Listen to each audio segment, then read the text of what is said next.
Unified School District Board of Education back to order. Item 4.1, our broadcast statement, which will be read for the last time this evening by our wonderful Student Board Member Nguyen. This meeting of the Sacramento City School Board is being recorded in its entirety and will be cablecast on Metro Cable 14, the local government affairs channel on Comcast, Consolidated Communications, and AT&T Uverse.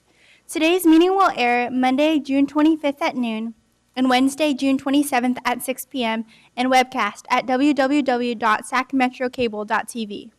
We welcome members of the audience to address the board. Please complete a speaker form located in the back of the community room and give them to our communications representative, along with any handouts that you may have for the board prior to the conclusion of the item's presentation. Please speak into the microphone when addressing the board and state your name for the record. Please limit comments during public comment to the items that are not on the agenda. If you do comment on an item that is on the agenda, we will ask that you please defer your comments until your item comes up on the agenda. Please also turn off your cell phones or place them on silent or vibrate. Thank you. Thank you, Student Member Nguyen. Item 4.2, the Pledge of Allegiance, which tonight will be led by the Men's Leadership Academy of American Legion High School.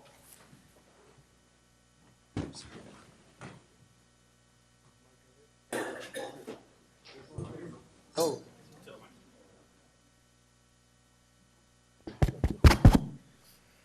All right, start it off. I pledge allegiance to the flag of the United States of America and to the republic for which it stands, one nation, under God, indivisible, with liberty and justice for all. Thank you. You can remain up here. I am so proud to get to highlight the achievement of the three of you this evening as representatives for the wonderful Men's Leadership Academy. Like many in the room, I was outraged by the recent report from UCLA and San Diego State University finding that Sacramento City Unified School District has the most egregious suspension rates of our African American males. I think we know we can and must do better by our African American student population, and the Men's Leadership Academy is a bright spot in the district that is really turning around lives. I know that each of you have benefited from the program, that you've become mentors and leaders for others, and so it is my extreme pleasure tonight to recognize your achievement and speak a little bit about the Men's Leadership Program that you've participated in. The Men's Leadership Academy at American Legion focuses on team building, decision-making, and problem-solving. Students receive instruction from different organizations from the community that supports and prepares the students to be academically successful and for their post-secondary future. This program prepares college and career-ready graduates for personal social transformation by integrating social justice curriculum with education. This past school year, the Men's Leadership Academy worked with City of Refuge's program GRIT, and they mentored grammar school students throughout Oak Park, my home community. I'm so proud of our students of American Legion and our MLA programs across the district.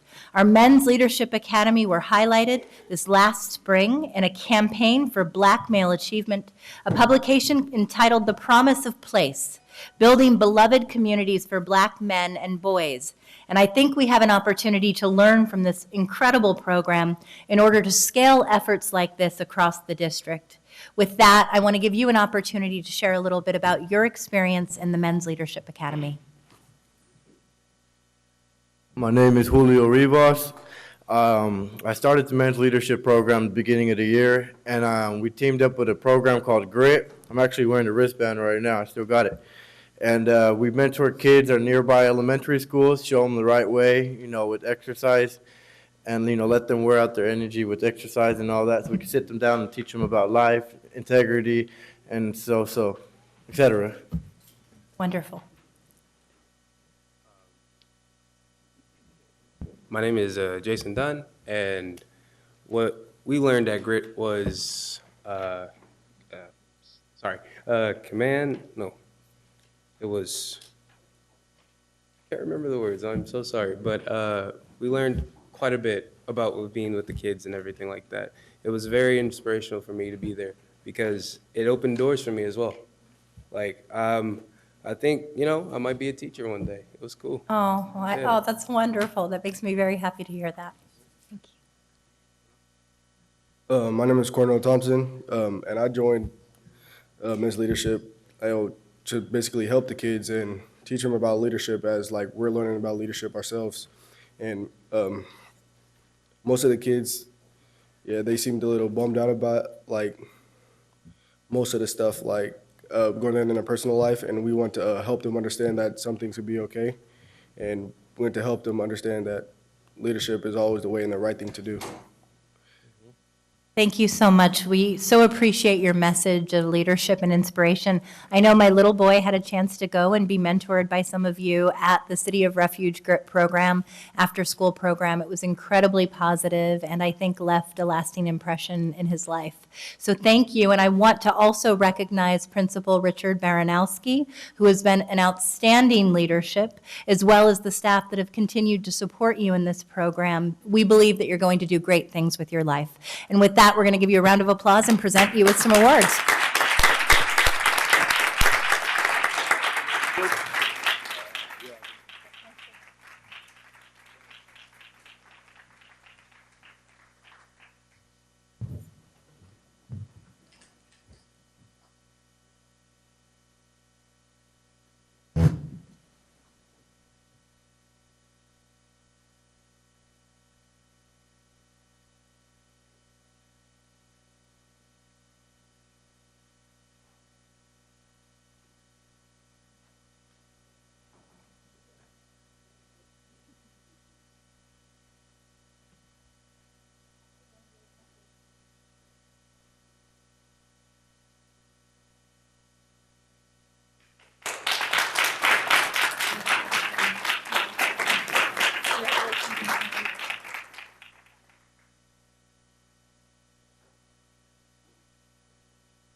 Item 5.0, announcement of action taken in closed session. I have none, Madam President, but the superintendent does. Thank you. I'm pleased to announce that the board, by a unanimous vote of 6-0 with board member Hansen absent, approved the appointment of James Eder as principal, Genevieve Didion K-8 school. Wonderful. And do we have James in the audience tonight? James, if you'll stand up, we'd love to acknowledge you. Congratulations.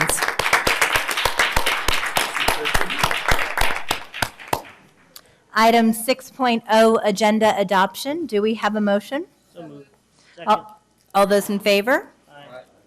The motion carries. Item 7.0, special presentation. 7.1, acknowledgement and recognition of our outgoing student board member, Sarah Nguyen. And I am going to, as we open up this presentation, turn it over to my board colleague, Michael Minnick. Thank you very much. Well, I am excited to kick us off, and I will try not to cry tonight. Sarah has been an amazing leader on this board. We have been so lucky to have her insight and dedication to everything we've done.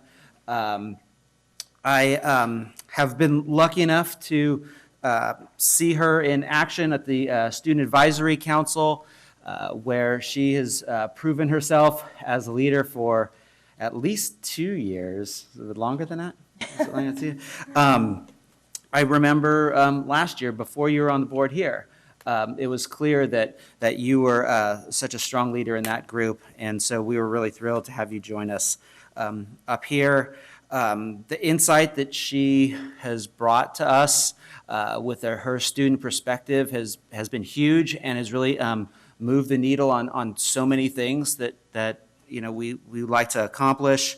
I will also say that at the West Campus graduation, when I was speaking, I mentioned Sarah in my speech, and it was as if I said Elvis had entered the building. It was cheers and screams from her peers and from family and friends. So it made me feel good to know that I am not alone in how impressed I am with the work that she's doing. So I'm really excited for you as you move on to your next endeavor at Loyola, and I think you're going to do amazing stuff. Please do not stay there. You have to come back. And if you want to just change your mind and go to Sac State, that would be awesome too, and you can stay here with us, Stingers up. So thank you for everything you've done. We really appreciate your contribution. Thank you. Wonderful. Thank you so much, Board Member Minnick. I am going to, at the risk of embarrassing you, read a bit more about your accomplishments and then turn it over to my other colleagues if they have anything that they would like to add. I think we're all emotional because you have been a wonderful representative on behalf of nearly 45,000 students across the district. I think it would be fair to say that you are the highest ranking student in title throughout the Sacramento City Unified School District, and that is a huge undertaking and not one that I know you take lightly. While assuming this position, you've actually managed multiple projects while simultaneously balancing academics and extracurricular activities like ASB and the Girl Scouts. And during her time with the Student Advisory Council, she has been really leading the forefront of initiatives that have been transformative for the district, including ethnic studies, arts-based education, and mental health awareness. This year, Sarah also served as the lead project manager for 2 initiatives centered in researching diversity and equity in specialty programs and student perceptions of mental health. She has really developed and demonstrated an amazing capacity for communication, relationship building, and teamwork. She has been collaborative and also inquisitive in all of her board meetings. And we would like to say that though she leaves us, as Board Member Minnick said, she will be attending Loyola Marymount College in the fall. And she is graduating with a cumulative GPA of 4.087. So I guess we can say that you're just better than perfect.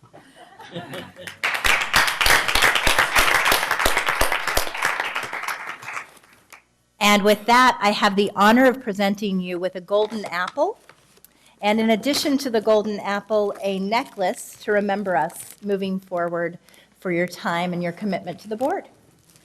Do we all want to take pictures? Let's all get pictures.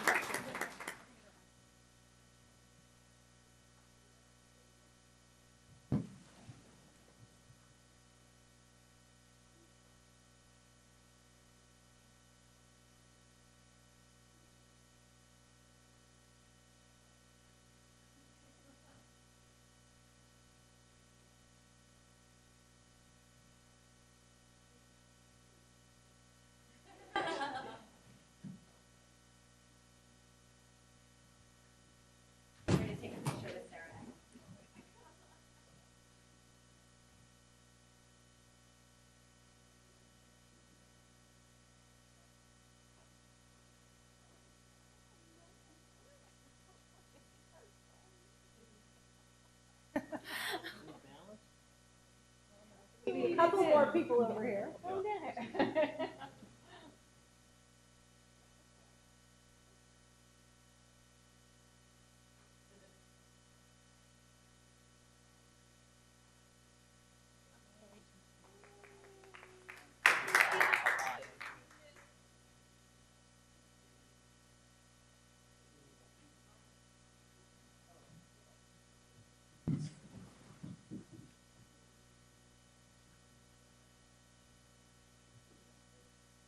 We're supposed to read the statement before the public comment. Before we go to item 8.0, public comment, on behalf of the Board of Education and the school district, we want to express our outrage and heartbreak over the inhumane separation of immigrant families that has taken place recently. We felt we must speak out. As educators and student support staff, we are in many ways guardians of our families, charged with the responsibility of serving them well. It is our duty to help all children learn, thrive, and reach their full potential. This is made possible in part by working with parents to ensure that we sustain strong, healthy families and communities. We have a moral imperative to keep children and their parents. Moreover, we know that it is critical for a child's well-being to have the support and presence of their parents in order to flourish and learn. Therefore, we felt we needed to express our relief that the administration has taken steps to reverse its abhorrent policy of separating children from their parents. Some children as young as infants or toddlers were ripped away from their mothers and family. We urge the administration to refrain from reinstating any policy which violates basic human rights and decency that is denounced widely by persons from all walks of life and political parties here in the United States and across the globe. No child deserves to be used as a pawn or a hostage in a game of political will or to seek political advantage. Such a policy inflicts psychological, physical, and academic damage on children with lifelong consequences. We urge the administration and Congress to ensure that a policy of family separation is not reinstated. We also urge the administration and Congress to exhaust all avenues to reunite those children and parents who have been separated from one another.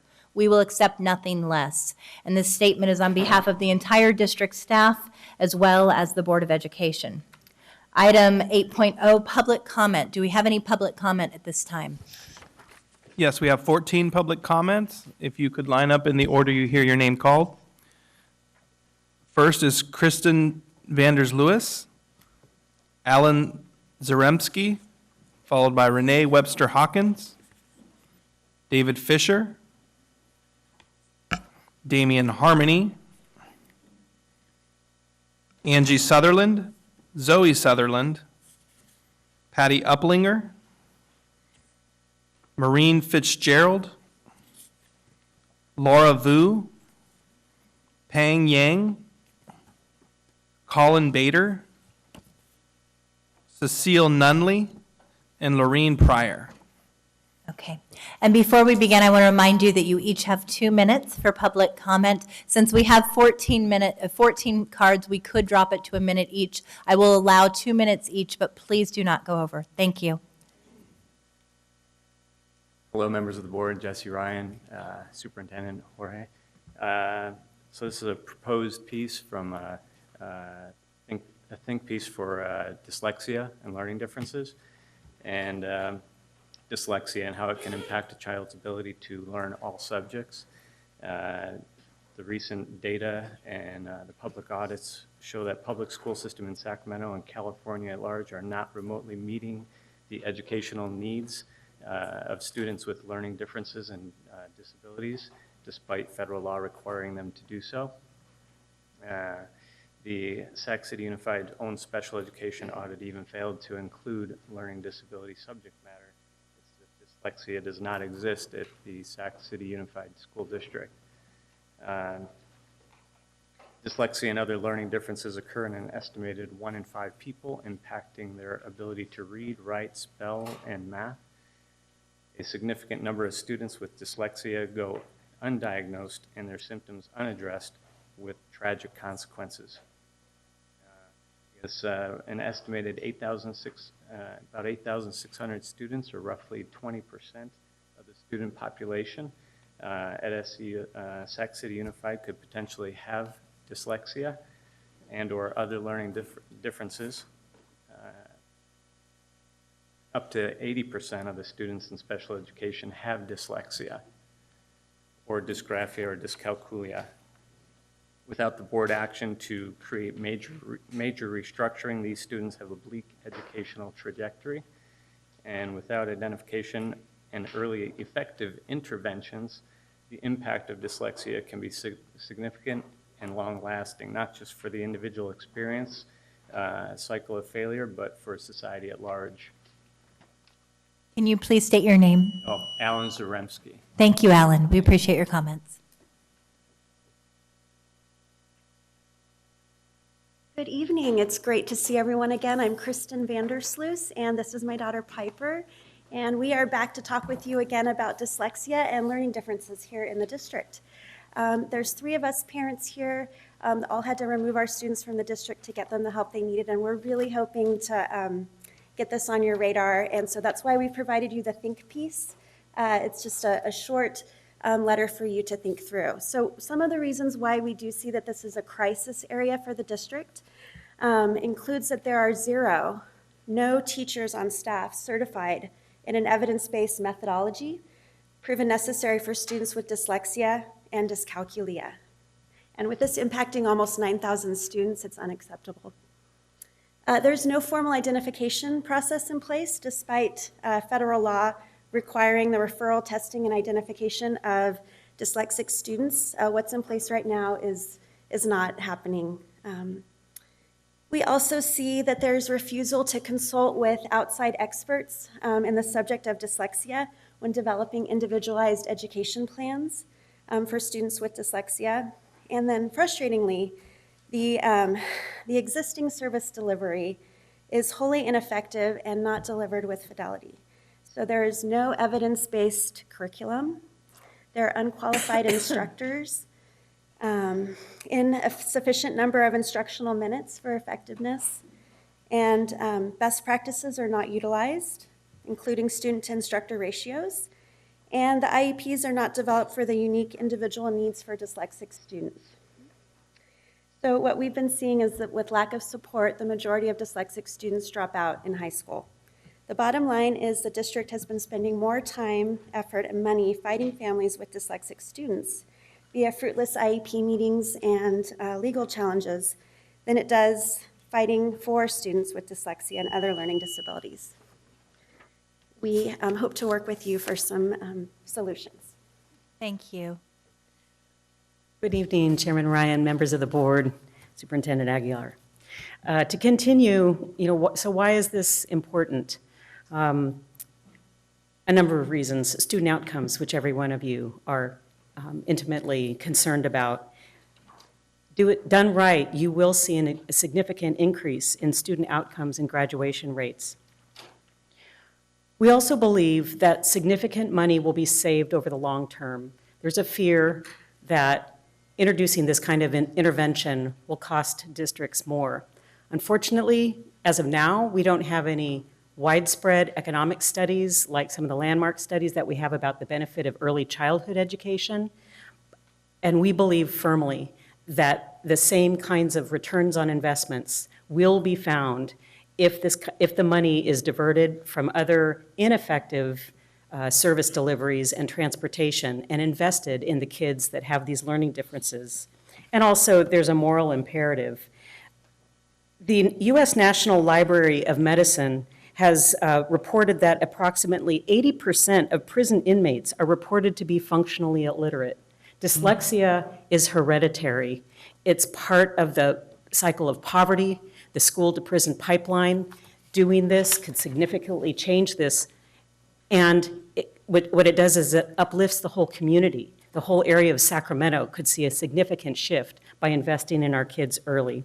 So our proposed next steps would be to hire a highly trained, qualified, and respected dyslexia leader to help you with program restructure, hire a project manager to implement program overhaul tasks, and lastly, create a CSUSD think tank. Several other districts in the state, following the development of the CDE dyslexia guidelines, have begun to do this. They're collaborative think tanks, including district leaders, educators, parents, and other experts to begin the steps of building these important programs. Thank you very much. Renee, before Yes. you step away, since you're the last person on this item, it was referenced in the previous presentation that the ability to assess for dyslexia is mandated federally, and Yes. that we have not offered that in Sac City Unified. I don't see that in the proposed think piece that you sent. If you have that regulation, it would be helpful. Absolutely. Thank Yes. you. You're welcome.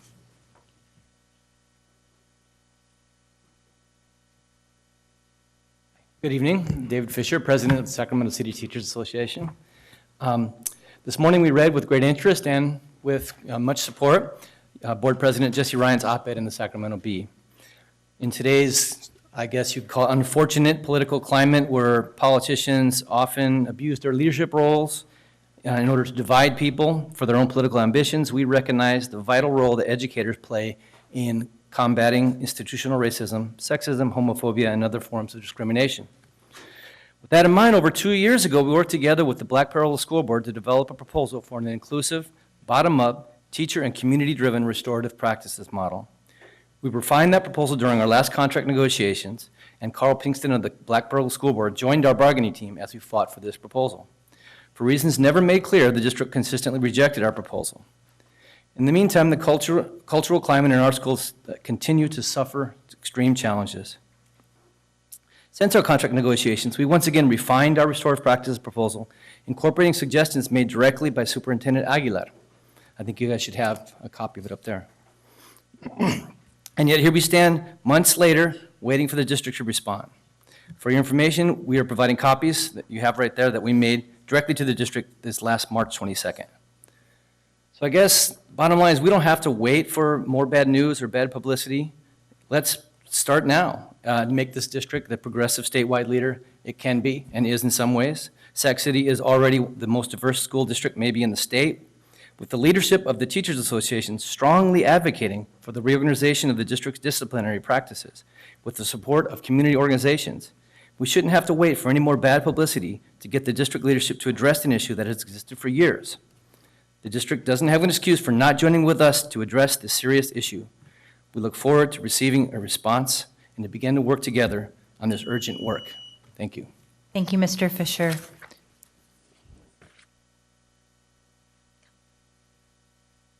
If you can please state your name. Sure. Damian Harmony, teacher at John F. Kennedy High School. In a little bit, you're going to go vote on whether or not to fund a program that has a very real and positive impact on students whom I teach day in and day out.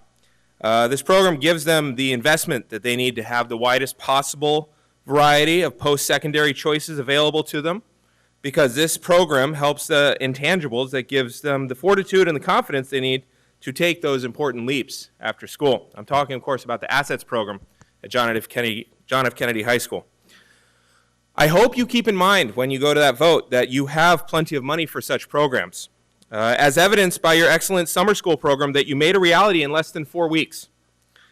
I hope that you remember the salaries and benefits of teachers are not in competition with programs such as these, as was mentioned last year. It's a win-win for everyone when my students and my kids have a place to go after school that is positive, safe, and engaging. It's worth the money, it's worth the time, and it's totally different pie from salaries and benefits. Superintendent Aguilar, to you specifically, when our school was evacuated this last year, you came down right away. You were there. I was there. I stood with my students and gave them every help that they needed. And you did the same thing. You stood with me and with us teachers as we provided what those students needed to feel safe at a time of tremendous chaos. Afterwards, you stood with my teachers and you fed us. You took care of us. You gave us literal sanctuary by getting a church to open up next door so we had a place to go and wait for the bomb threat to be cleared. I'm standing for my kids now again, and I ask you specifically to please stand with me for them. Thank you. Thank you. Hi, Zoe. Do I have to say my name? I know your name, Zoe. Go ahead. I've noticed, is this thing on? Yes, it is. I've noticed over the years when I was at one of my past elementary schools that students were treated differently than others because of race or disability. 3rd and 4th grade, I was in a special education class. The whole 3rd grade year, me and other special education classes did not receive any permission slips for clubs and field trips like all the other general ed students. When I was in the 5th grade, I was put into a general ed class. I received permission slips like everyone else. I rarely saw the other kids in special ed classes in the clubs or field trips. I also noticed the way black students were treated compared to other race students in the classroom. For example, one of my special education friends who was black was sent to the principal's office and suspended multiple times just for things like throwing a pencil across the room. That was an example that did not require her to be sent to the principal's office, and that resulted in a suspension. After her suspension, the same student was sent to a separate school. I was sad because she was a good friend and someone who would stand up for me when I was bullied. Teachers need to give warnings instead of sending students right up to the principal's office and suspending them. They need kindness, patience, and understanding. In the 8 years I've been a student in this district, I've only had one teacher who's treated me with kindness, patience, and understanding. A few of the teachers were nice but did not have patience. Most of the teachers yelled and were not understanding. Yard duties and office staff also acted this way. This rubbed off on the students, and they started treating other students this way. This makes me very sad and scared to be a student here. Thank you for your time. Thank you, Zoe.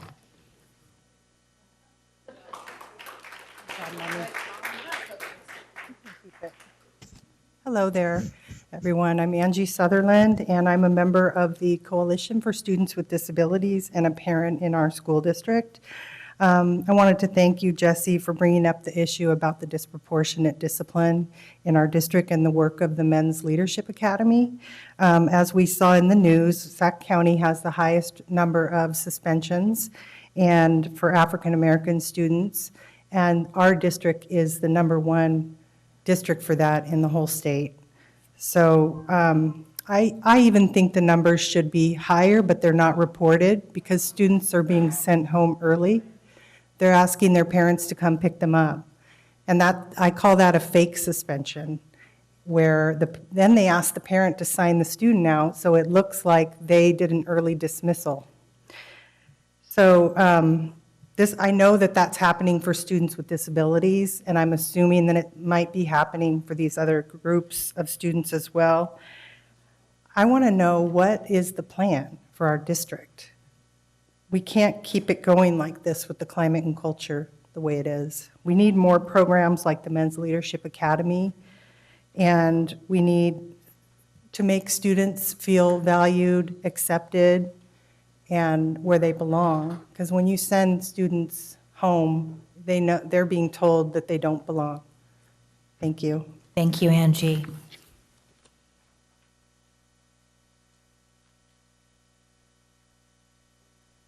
Good evening, board members. My name is Kenya Martinez, and I am also a member of, I'm nervous. I don't know why I'm nervous. I've done this before. The Coalition for Students with Disabilities. You got a fabulous shirt on.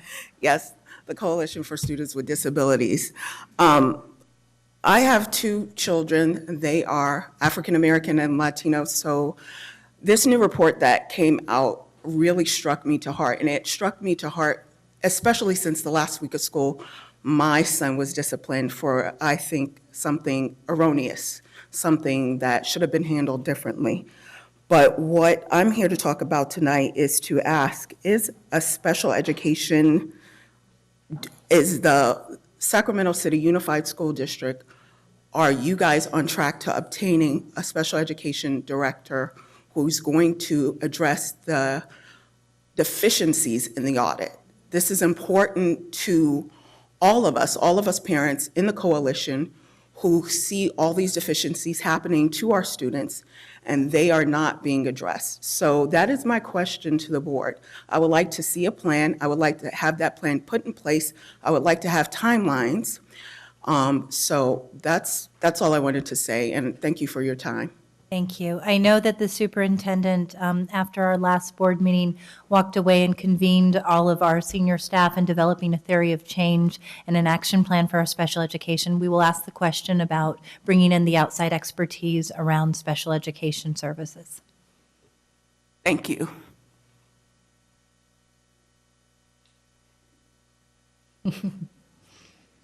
Hello. She was going to sit down. I said, no, she did great. I'm Patty Uplinger, and I am here as a community member, and I am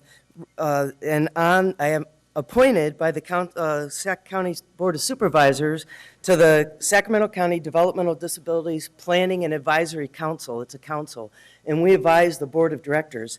And this past yesterday, I guess it was, yesterday morning, we had our meeting, and we became aware of this Coalition for Students with Disabilities. We heard the whole story. As a matter of fact, I was pretty astonished to hear that this progressive city of Sacramento is like really bad with our education system. You see that, all thumbs down on integration, math achievement, separate students with disabilities being in separate schools. I mean, you saw this report.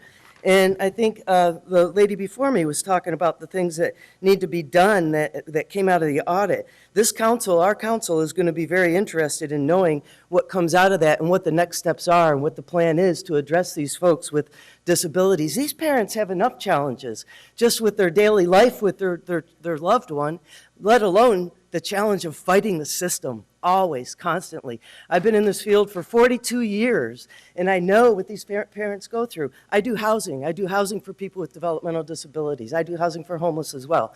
But I know this population very well. I've been in it. I've been in the housing field for this population since 2001, and I see the challenges all of the time. So I'm hoping that we can be a city of state of change and get this theory of change, and not just something you're going to put on the desk and put on the bookshelf and say, hey, we did this. That's got to be action steps. There's no time to lose. Thank you. Thank you. Well, I know it's not going to be on the shelves because the superintendent's including that in his evaluation.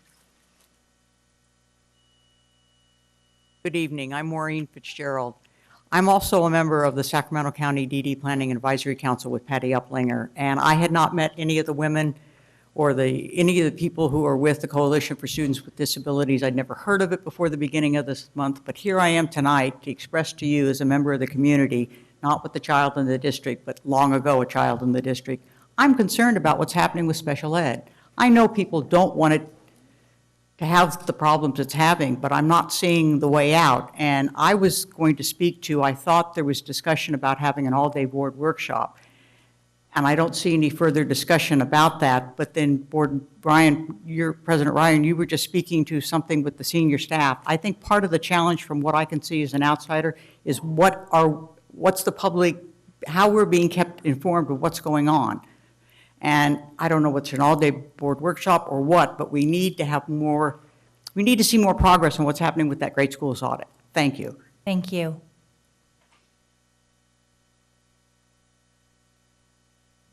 Do I start? Good evening, Superintendent Aguilar, President Jesse Ryan, and members of the board.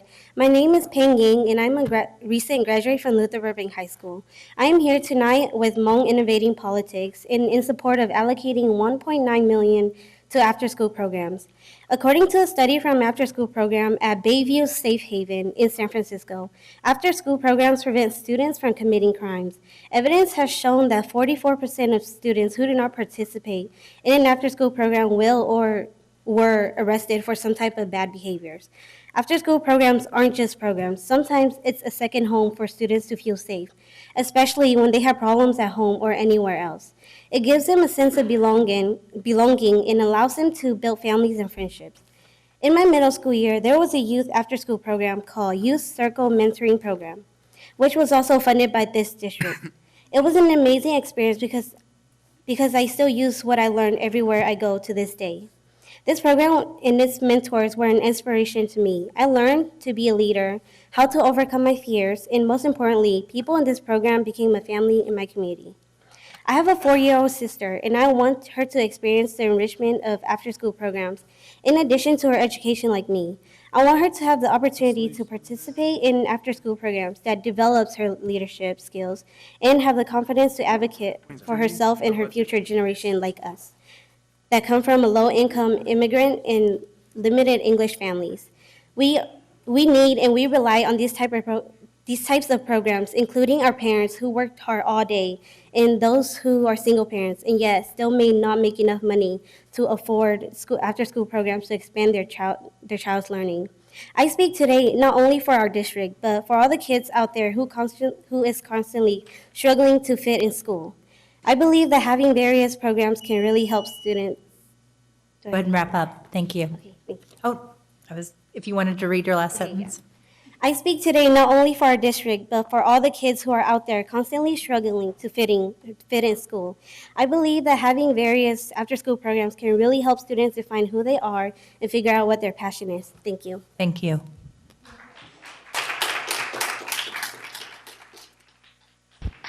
So good evening, Board President Jesse Ryan, Superintendent Aguilar, and also members of the board. My name is Laura Vu, and I'm an organizer with Hmong Innovating Politics. On behalf of HIP, I'm here tonight to be in solidarity and in support to continue allocating funds towards maintaining after-school programs for students in our district. Last year, I remember attending a board meeting just like this, listening to the many public comments urging the school district and the board to step it up and find a budgetary solution to fund and maintain after-school programs that serve many of our students who come from low-income, limited English, immigrant families, families of color, and those with special needs. I am happy and proud that at the very least, this concern of allocating funds for expanded learning and after-school programming made it onto the district's local control accountability plan, specifically Goal 2 and Action 9. I hope that the district will continue to improve its metrics and evaluations process to set clear standards and expectations, as well as to accurately measure the impact of these after-school programs, particularly on our targeted student populations as identified in LCFF. But most importantly, it is crucial that the district will find a way to secure ongoing funding sources to maintain after-school programming instead of just one-time allocation from grants. I believe that this would only strengthen the district's partnerships with community organizations and improve after-school programming to align with the district's LCAP goals. Thank you for your time. Thank you.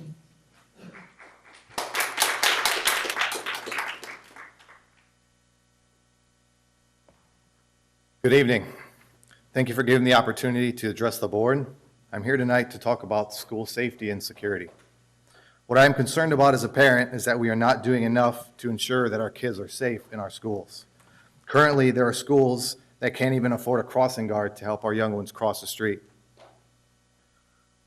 In addition, this year alone, we have had a number of shootings in our nation's schools. This is a problem that cannot be fixed overnight, but we can be prepared and ready for these situations.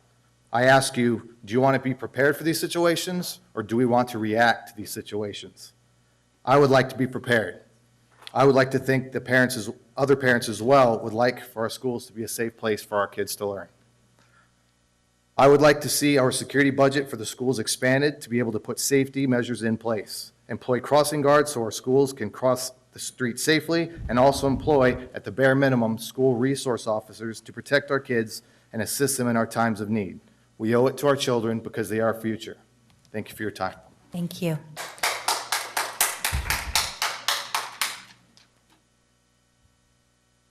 Good evening. Good evening.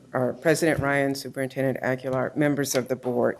I am here because of the distressing articles about Sacramento area school districts suspend black male students at highest rate in the state. All of you, I'm sure, are well aware of this article, and I'm sure it's been addressed a little bit, but this is just flat out embarrassing. I do appreciate you, President Ryan, for your article and your leadership on trying to address this and being forthcoming with it. And I do believe that all of you are truly sincere in saying this is embarrassing and we got to do something. We have to do something and we have to do better. Some of the things, though, that I noticed in the article, you mentioned that you were outraged. As I said, it should be also embarrassing. You also mentioned several things in there as far as what can change, and I do believe those are good changes that, if implemented correctly. However, one of the things about it, you mentioned in there offering training and support. Rather than offering training and support, at some point, when is it going to be mandatory? Because you can't just say, oh, let's offer it, and then hopefully the right people will show up. Well, we don't know who those right people are. We don't know if it's 5 teachers, 10 teachers, or 50 teachers in a school district or in a site. So it has to be that it's mandatory and that it truly is everyone. One of the things, Superintendent Aguilar, I know you've just about completed your first year, so kind of the honeymoon is about over, and things are going to be a lot more challenging as you try to implement those changes. One of the admonishments I would hope that the board follows is that he's going to need your support more than ever, because as he starts to make this cultural change, and it's going to be difficult, a cultural change is hard, he's going to need your support. And I hope that all of you are behind Superintendent Aguilar. Thank you very much. I think we have a comment from Board Member Hanson. Okay. evening. I only have 2 minutes, so I'll get right to it. You know, when I walk in here and I look on the dais, it seems like there's a voice for every community except for mine. So I brought my chair if you don't mind. I plan to be an active part of your implementation of the changes we know we need to see. That article that came out in SAC News and Review, that's not new news. That article came out a couple months ago. It just was published in SAC News and Review. I think the first time I came before you, I mentioned something about it, but I did not go into enough detail. So what I'm here for today is we know that the legislature just recently approved that budget ask that there will be resources dedicated to the lowest performing students in your district, and we know that those are Black students in your district. But my concern is if they're not in class and they're not on campus, how do we know those funds are going to get to them? It sounds like there needs to be a cultural shift amongst your administration and amongst your teaching staff, because it looks like to me that you have a bunch of people on campuses that do not care for kids who look like me. And that's annoying, and it's frustrating, and we have to do better than that. I'm not saying, can we do better? I know we can do better. And we're going to come alongside the Black Parallel School Board and some of the other groups that we heard mentioned here to make sure that you all know that we are serious about these changes and about our boys. If you're criminalizing them by putting more SROs on the campuses, again, these resources don't get to them. So what type of plan are we going to implement that makes sure the students who need to be served, and in this moment, it appears to be Black boys, are served at the level of everyone else? That's the question that needs to be answered. And where is this in your LCAP? Because I'm assuming in your LCAP, you have already a place where you say you're going to address suspensions and expulsions. What is the plan? Thank you. We appreciate your comments.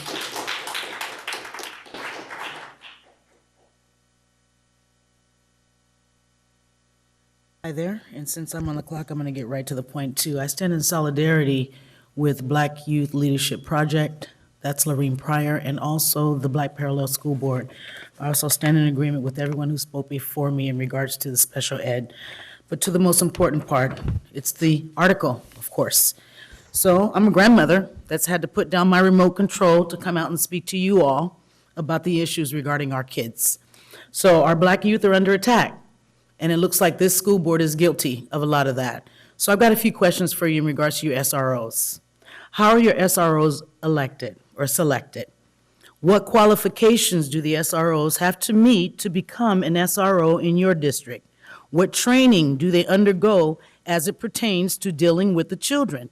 How many complaints does an SRO have to have before he or she is relieved of their duties?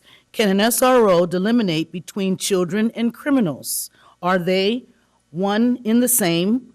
Is it taken into account the fear Black children, especially Black boys, have when dealing with law enforcement? The fear that grips our children today from the continued trauma after trauma after trauma after trauma, and you know they're all sitting on social media, so they see a lot more than what I see on MSNBC and CNN. So our plea to you today is this. We want to see change, and we want to see it now. We, the community, want to play an active role in what this change is going to look like, because it's going to affect our children.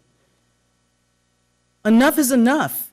It's time for Sac City Unified School District to get some policies in place that are going to protect and provide a safe place for Black children. Right behind Black children are brown youth. You had 6 of them here last week, or the last meeting, complaining about being suspended.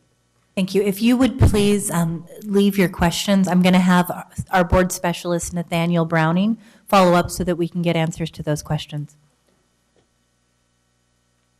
Hello.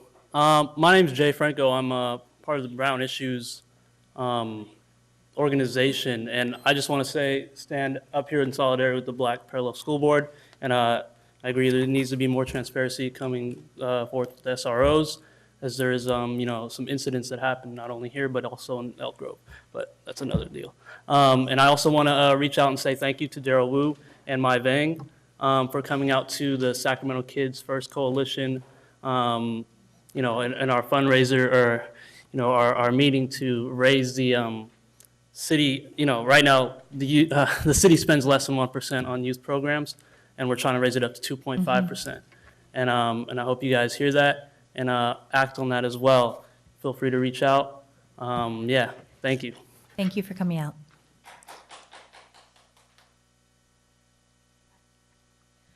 Good evening, Dominique Jones, Executive Board Member with the Black Youth Leadership Project, and by day I work at the State Capitol.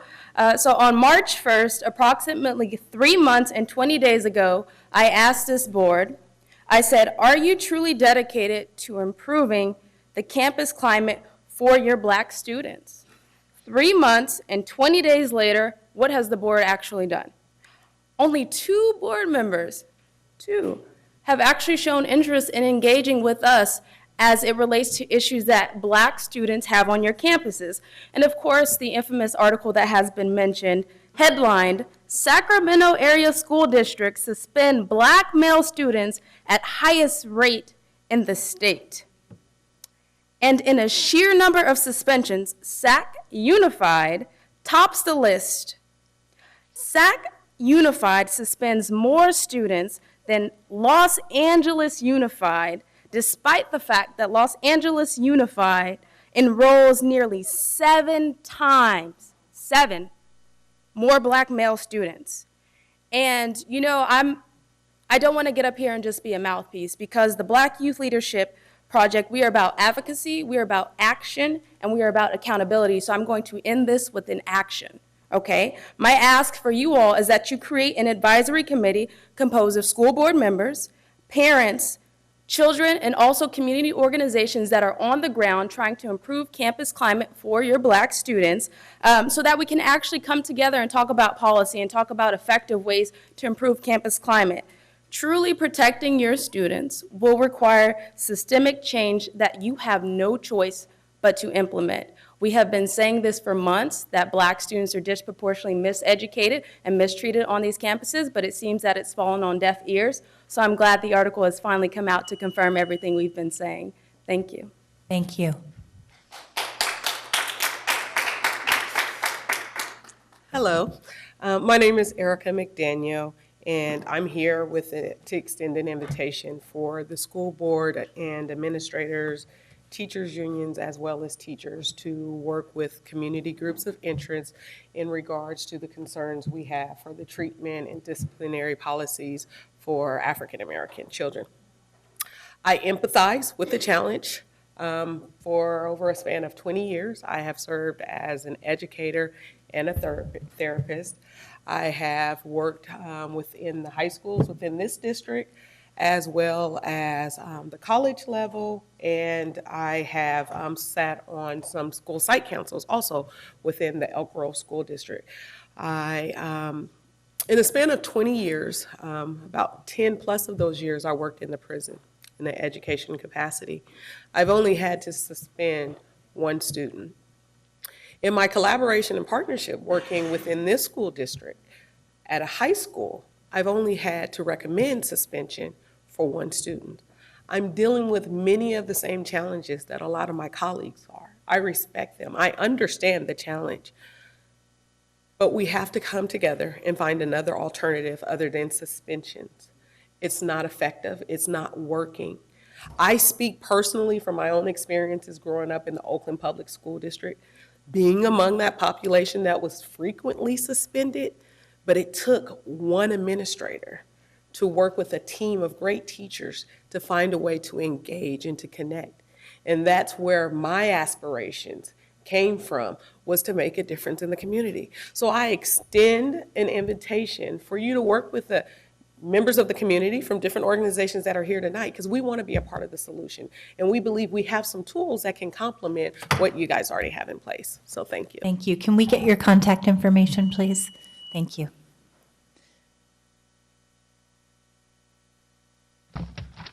Good evening, Superintendent Aguilar, Madam President Ryan, and fellow board members. My name is Rashad Bakir. I'm a parent of a student in the district. My daughter attends McClatchy. She's in the HIS program, and I don't have any complaints. She's doing quite well.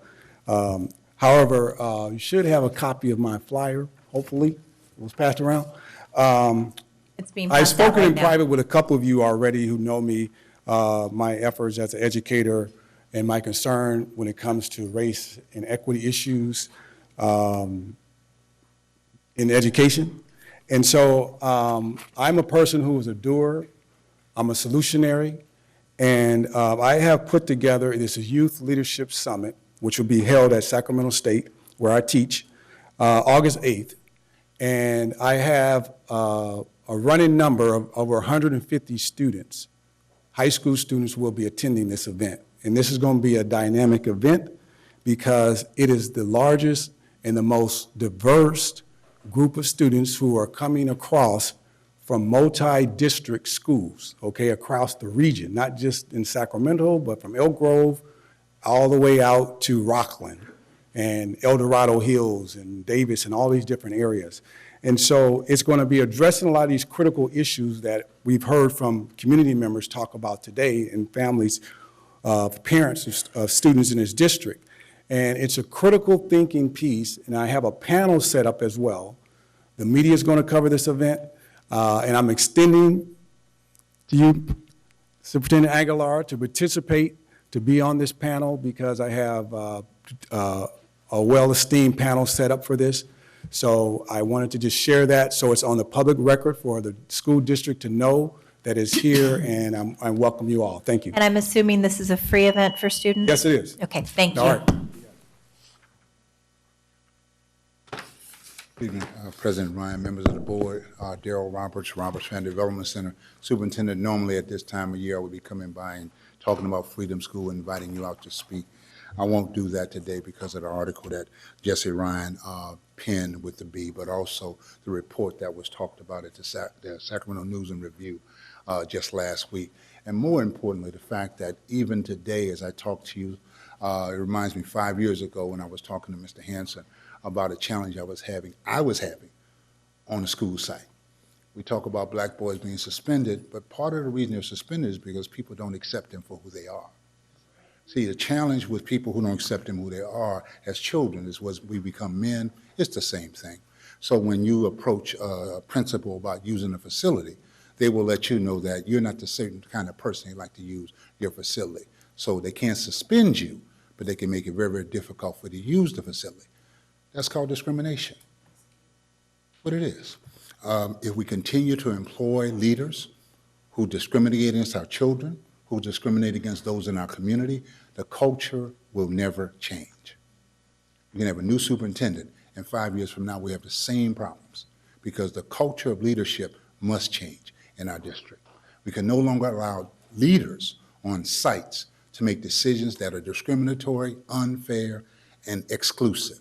Our children deserve more, our community deserves more, and we as taxpayers demand more.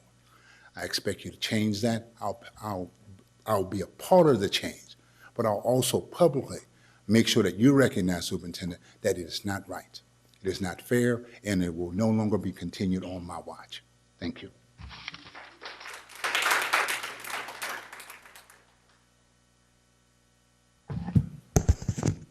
Good evening. Good evening, Superintendent, President, members. Angela Williams, Deputy Director for the California Black Health Network, and I wanted to add a layer of information for your consideration. The trauma that students face when they are suspended and expelled, in fact, affects their health. And that is important to understand. We know as educators that time outside of the class is time outside of instruction, but what we know as health professionals is that time outside of the class, because of suspension and expulsion, creates a particular kind of stigma that students rise to, right? They will live out the expectations that we give them. So if we expect them to be criminals, they will be criminals. If we expect them, right, not to be students and not to be taught, that's exactly what will happen. The thing I want to challenge you to do, because I'm in expectation of your action, this board in particular is prone to action, and I appreciate that. I think there's a couple of things to think through. First and foremost, you should establish a moratorium right now at this board meeting on suspensions and expulsions. You want to know why? Because the data tells us that the disproportionate numbers is not related to the pathology of the students, but the construction of the system. You have to do that today. The other thing you might want to consider is when you're creating the policy, co-create it with students. You also want to look at a lot of what we know about board governance. You have to align your values with the district practices. And right now, they're not aligned with any of how you feel about how things should go. Everyone here comes from communities that have been disadvantaged in the past, so I need you to treat, and I know you feel this, African American students as your students. If we can have those things, in particular the moratorium and also the funding in the LCAP, I think we're headed toward the solution. Thank you. Appreciate your comments, Angelo. Okay, we have no further public comments. We'll speak a bit to the budgetary items talked about this evening in terms of meeting the needs of our African American community, both through the LCAP presentation and our budget conversation that we'll have later this evening. They're very germane to tonight's conversation. Moving on, I'm sorry, Board Member Hanson. Thank you very much. I certainly feel compelled to speak. I appreciate the folks from our community that are here speaking out on behalf of our students with disabilities and our African American students. And I was heartened somewhat by SCTA leadership talking about restorative practices. Of course I do, David, want to call out the fact that SCTA was the organization that killed our proposal and has refused to participate up to this point. So teachers are the key part of where these suspensions and how this action's happening. So we need to have the participation of SCTA leadership to make this happen.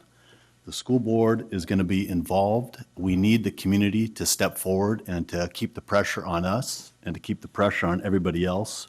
I'm encouraged that everybody, including David, you talked about wanting to come back and work with us. Everybody needs to speak out if we're going to solve this problem. It's not just us sitting up here at the board. We can only do so much. We're bound by the rules and practices of how things legally have to happen. And a lot of times that requires the community to put pressure on us so the pressure can be felt equally everywhere. So I appreciate all of you taking the time out from your day to do that. It's critical. And all of us have to be part of this together to solve this problem, or otherwise we will continue to talk about it month after month after month and see more articles and things just don't happen. And that's not acceptable to me either. I'm very encouraged that we would consider doing things like a task force and getting people together. Those are the kinds of things that we have to do if we want to make forward motion, but all of us have to be pushing together. So thank you for the folks who took time to show up. Board Member Cochran. Just briefly, the woman with the long dress that's striped who came up to spoke with the vest that's, would you come take my card?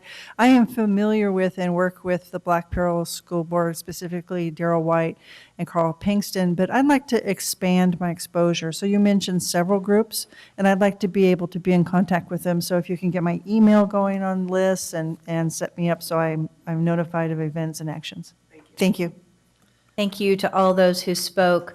We're moving to item 9.0, Board Workshop, Strategic Plan and Other Initiatives. 9.1, Grade Level Readiness Pipeline, which will be presented by Dr. Iris Taylor.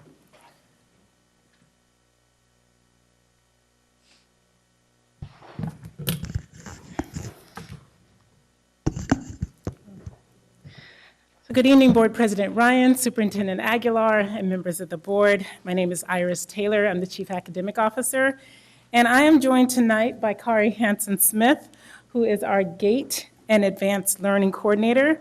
And we're here to present on the work that has been underway to define a set of grade level readiness statuses and to expand upon our pipeline of students who are grade level ready and significantly grade level ready.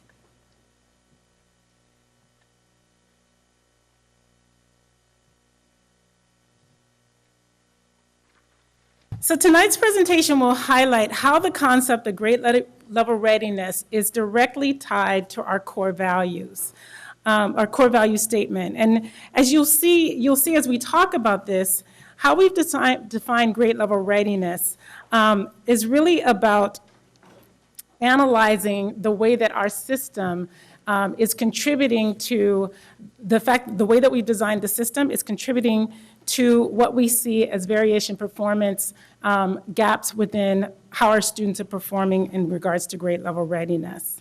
And the fact that we need to change the way that we've designed the system in order for those outcomes to be different. Our work to define grade level readiness has been grounded in a focus on how we can test the degree to which this guiding principle that you see on the screen is alive in our system.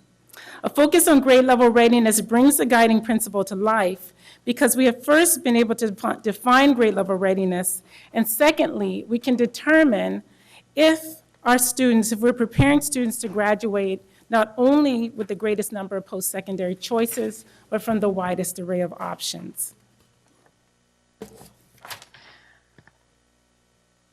So as a part of defining equity, access, and social justice, tonight's presentation is grounded in this second definition around looking at our practices, our procedures, our policies for the way that we're either downdrafting students, i.e.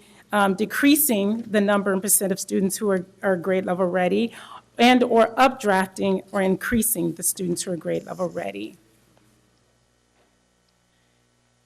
We ask you to take a look at this slide because it's really a great visual that illustrates the guiding principle, the idea that we want to graduate students with the greatest number of post-secondary choices from the widest array of options. As you know, within colleges and universities, there's selectivity. There's institutions that have higher criteria, or greater criteria, and others that are more open access and open to a wider array of students. If we apply the guiding principle here, we have to see that the widest array of options, for students to have the widest array of options, they essentially need to be eligible and meet the criteria for those most selective institutions. In doing so, they also meet the criteria for our open access universities. This study that was conducted by Carnival and Stroll looked at freshman enrollment at the most selective institutions compared to those at least less selective. And they found that 82% of new white freshman enrollees, were enrolled at the 468 most selective four-year universities, while 72% of our Hispanic students and our African American students were enrolled at our open access institutions.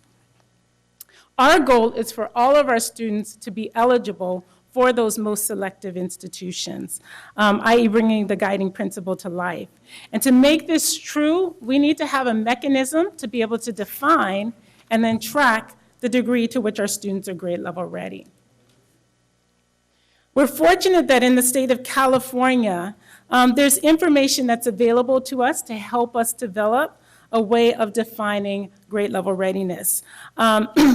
So what you see here is just an outline of the profile of students within our CSU, our most selective CSU systems. You can see they meet grade level GPAs of 3.53 or higher. They have A through G total credits of 22, and their SAT on math and ELA are hovering higher than 600. When we took a look at our seniors, our seniors in 2017 to see how did they rank up against this profile, this criteria. What you see is a distribution of students falling within that group. And you see that there's certainly a gap between our Asian and white students and our African American and Hispanic. We see the same pattern all true when we look at the most selective UC institutions as well. So looking at our students who qualified or met the profile of students at Berkeley and at UCLA. So that was in relationship to our students and the profile match of students in higher ed. But you've seen this slide as well related to our students and their eligibility for our high school specialty programs. And what we've done here is we've created a profile. We looked at the students who were enrolled in this case, what you see as students enrolled in HISP, and what was the profile, what was the academic makeup of those students, and we back mapped that to students in 7th and 8th grade.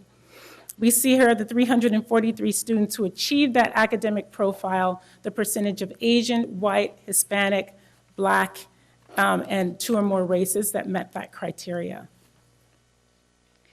So using all that information, what we've done as a system is defined a set of grade level statuses and definitions, moving from students being significantly off grade level to students being significantly on grade level. And so to the far right is where we're going to focus our attention today on how we are maintaining and growing the pool of students who are on grade level or meeting that level 4 status and significantly on grade level or that level 5 status. At the elementary, so we have these criteria at the elementary, middle school, and high school level. At the elementary level, to be significantly on track, we're just going to give you an example. 75% using grades, we're using grades as a major criteria, and then when available, assessments such as SBAC. And in order for a student to meet that significantly on grade level status, they must have 75% or more of their marks at a level 4. So to illustrate that, we just share with you an elementary report card. And what you see for this particular student, she's not only meeting that 75% mark, but she's actually exceeding it. Her entire report card has marks of 4.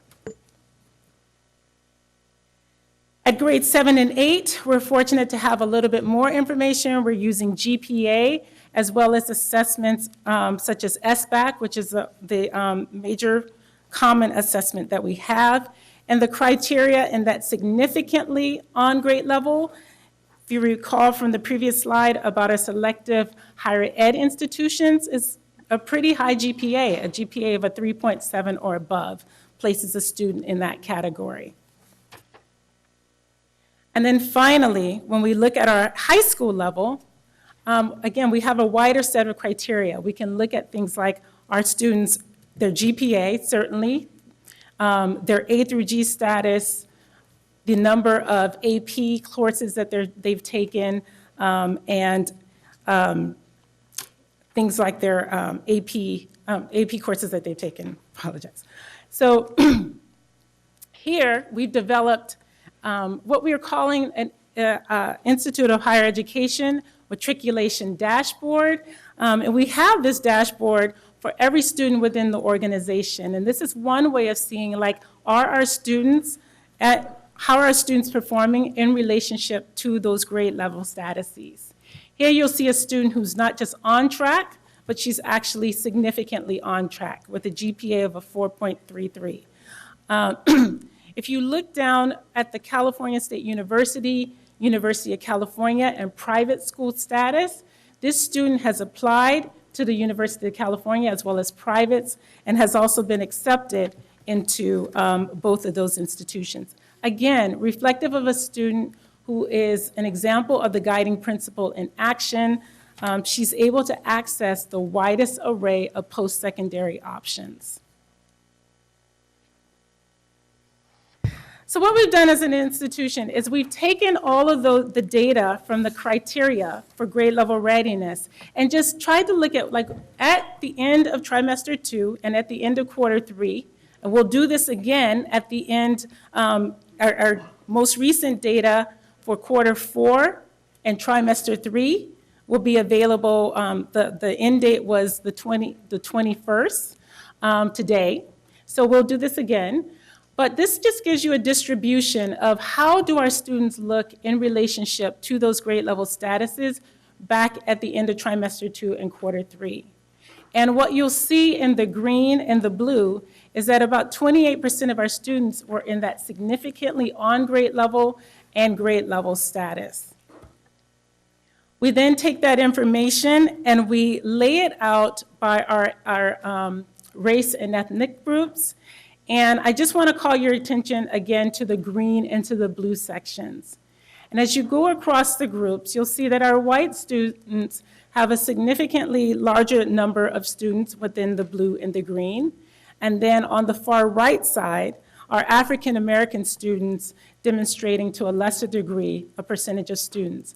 On average is the red bar, which is about 28% of our students falling into that category of on grade level and significantly on grade level. Again, illustrating the gap, the achievement gap and performance gap. It's one last set of data here. It's interesting when you look at our Asian subgroups. As a whole, they seem to be performing pretty well. But when we disaggregate that data, you can see, again, going from right to left, the disparity between our Japanese students within that group, and then on the far right, Laotian, Cambodian, and Hmong students.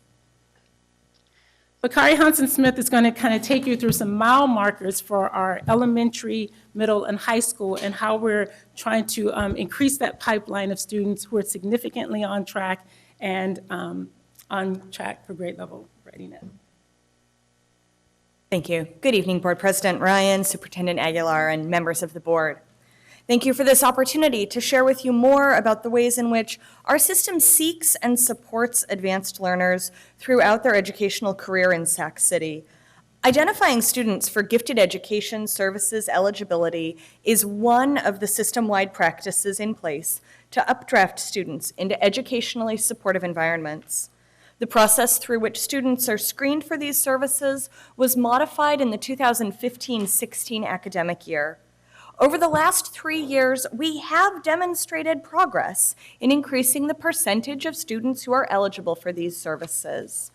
The greatest gains have been for our English learners.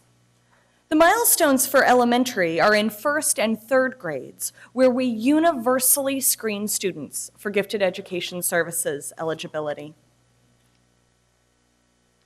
Understanding the ways in which the achievement gap plays out in the population of students eligible for gifted education has been the driver for changes in the ways in which students are screened to receive these academic services. In this school year, 2017-18, 14% of our total district population was eligible for gifted education services in grades 2 through 12. That's indicated by this red line. You can see the clear disproportionality of the percentage of white students who were eligible for these services, 29%, and the gap for our African American students, where only 4% were eligible for services this last year. Through the rest, that opportunity gap persists throughout student groups in our system.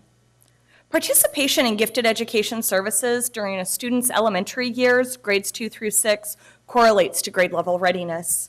The goal is to increase both the percentage of students who are eligible for these academic services, early interventions, and to increase the ways in which advanced learner services are available to students.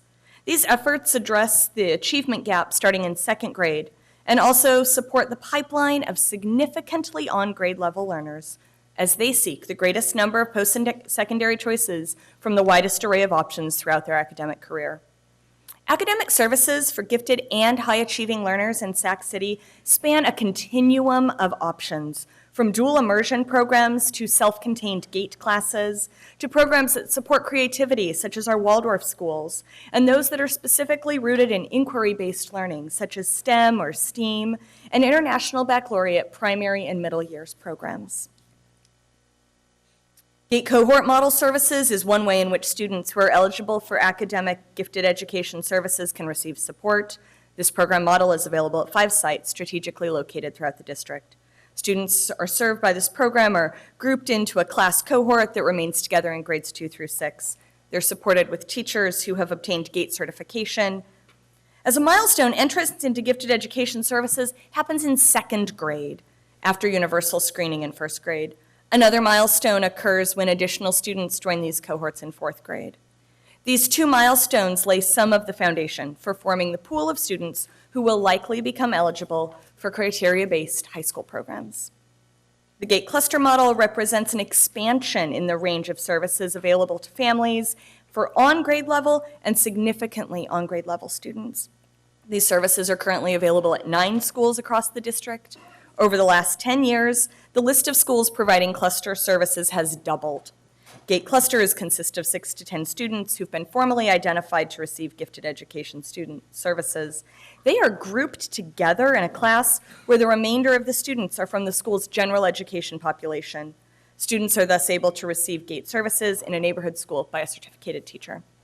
This service model intentionally updrafts students into classrooms at all elementary grade levels on that campus, as all students are taught by a GATE certificated teacher in classrooms that rely heavily on flexible grouping, leadership development, and differentiated instruction. As increased numbers of students are identified to receive gifted education services, and as we continue to seek and support our on-grade level and significantly on-grade level students throughout the district, the need to expand neighborhood-based advanced learner services and supports has also expanded. These services are available at an increasing number of elementary schools across the district. Since 2015-16, 2 schools have completed the 2-year professional learning sequence of GATE certification to ensure that they're equipped to provide differentiated instruction to all of the students in their classrooms. This is another example of updrafting students into advanced learning opportunities and thereby increasing the pool of students receiving the types of services and supports necessary. Student eligibility for criteria-based high school specialty programs is clearly evident as students transition from 6th grade into middle school.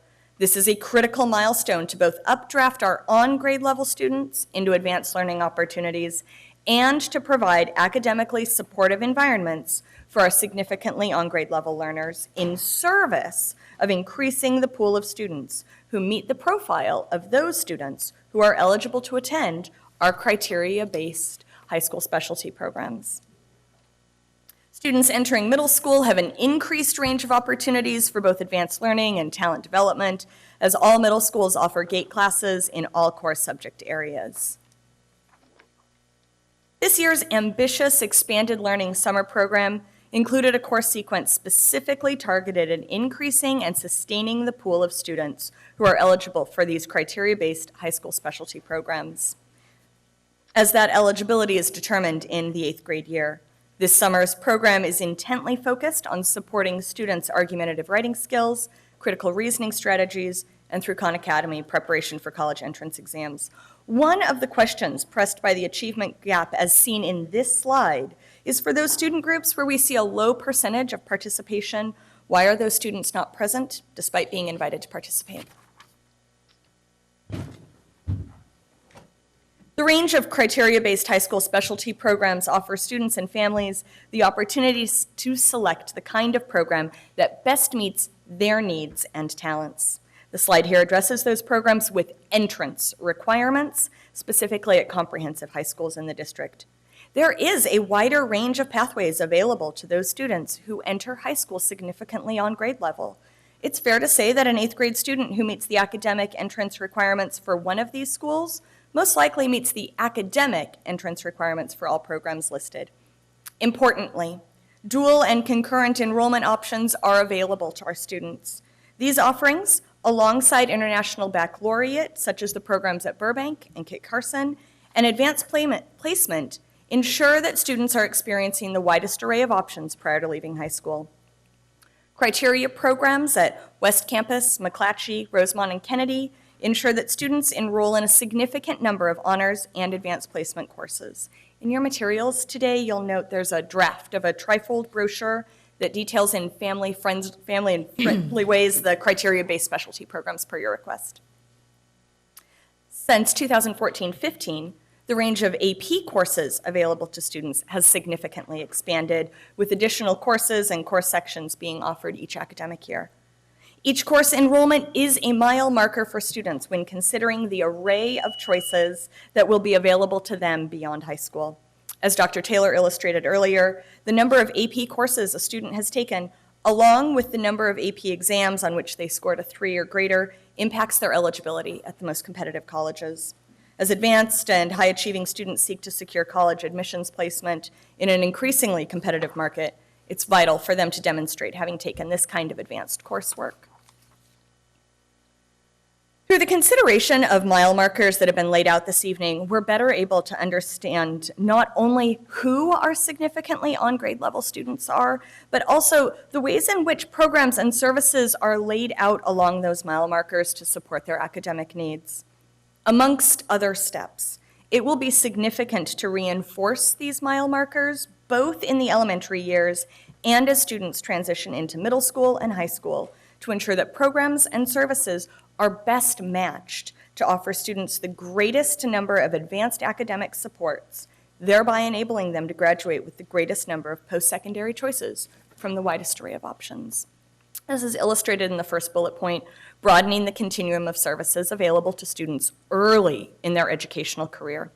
Other next steps include refining grade level readiness criteria with the inclusion of additional objective measures, the integration of college readiness exam scores such as the PSAT and SAT when appropriate into secondary grade level readiness criteria, implementing the planned AP course expansions at McClatchy, Johnson, Kennedy, Rosemont, and West Campus for next year, and increasing the use of AP potential data to drive that course expansion, assessing the correlation of college readiness exam results with CASP results, analyzing not only college readiness exam results, but also AP and IB participation and performance results, and exploring opportunities to expand the administration of college readiness assessments into grades 8 and 9 for next year, thereby offering increased indicators for use in determining grade level readiness. Thank you. We'll take questions after public comment. Do we have any public comments? Yes, we do. If you could come on up when you hear your name called. Renee Webster Hawkins, followed by Kenya Martinez and Angie Sutherland.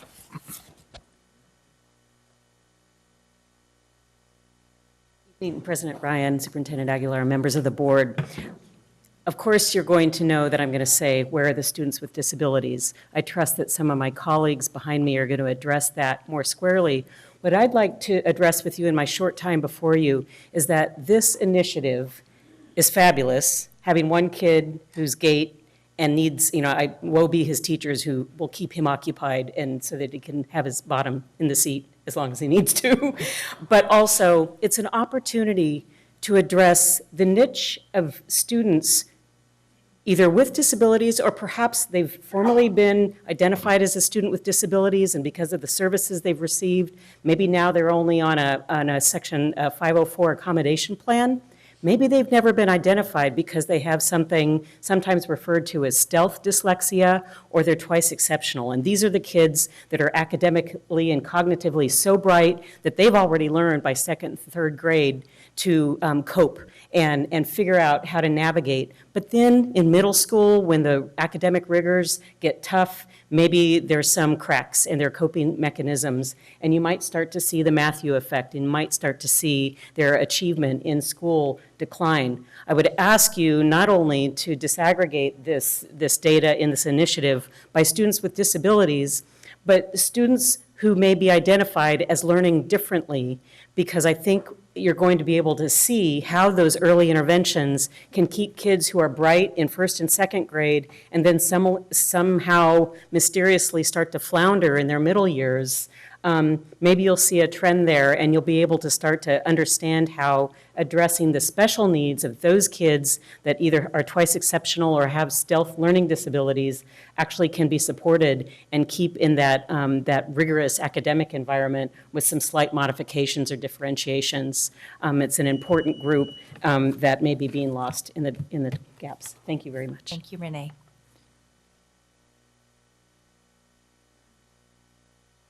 Hello, board members again. As a parent to a child who is twice exceptional, who does have a disability and is in a gait class, we have experienced some of the rigors that come with having a student placed in a gait class and not having necessarily the correct accommodations. So my question is to the board to make sure that our students are accommodated correctly for wherever they're placed at. And that's it. Thank you. Hello, everyone. I'm Angie Sutherland, and I'm commenting as a parent. I think it's great that we have this data system, but I'm very offended that students with disabilities are not shown in this or broken down in this. We've got breakdowns by race, ethnicity, EL, GATE students, A to G and AP. There's been extensive professional learning for GATE to teach GATE teachers to differentiate the learning for the GATE students, for the gifted students. Why isn't there the same thing for special education students who also the teachers need to know differentiated learning? It's not that students with disabilities can't be GATE students, but I know that students with disabilities have been routinely bypassed in the assessment process for GATE. My bright, wonderful daughter who was up here earlier, I was told was never tested for GATE. So why are students with disabilities being bypassed? I know that it's happened to other parents also, but I'm just going to say the first time this was discussed, this system, I was also very offended that students with disabilities are not shown in this system. Thank you, Angie. We have no further public comments at this time. We'll take questions and comments from board members. Board Member Cochran. Thank you very much for your report. I would like to ask a question brought up by Ms. Sutherland. All students are given opportunity to test for GATE, or all students are tested for GATE? I can speak to that. In first and third grade, all students are tested for GATE.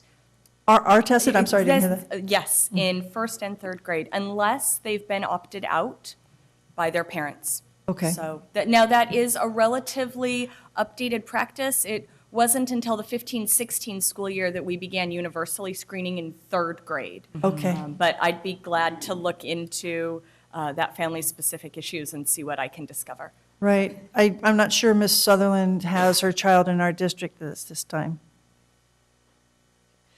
We keep archives. I'd be Okay, glad to- great. Yeah, I'd be curious to know what happened. The other question I had, if you can turn to slide 18.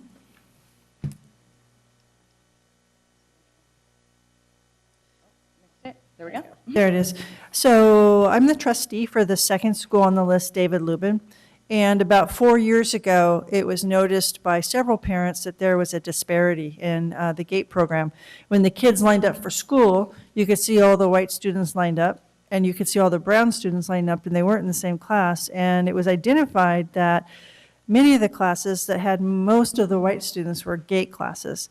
And so the remedy was to give every teacher on campus GATE training. So when students went into classes, they would have the opportunity to have the same instruction. I know that was the intent. I'm not sure if every teacher had that training, but my question is that what the cluster model is? Or is that just a different way of addressing a problem that David Lubin implemented?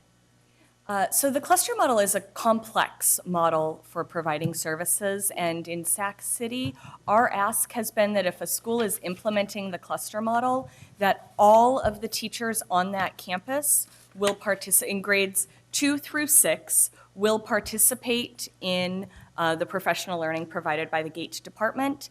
At most sites, when that ask is made, they opt in for all teachers on campus to participate in that training. So all of the schools that are listed on the right, have they undergone that training? Over time. Okay, got it. Thank you. So we don't have any other board member comments or questions. I do have a couple questions and observations.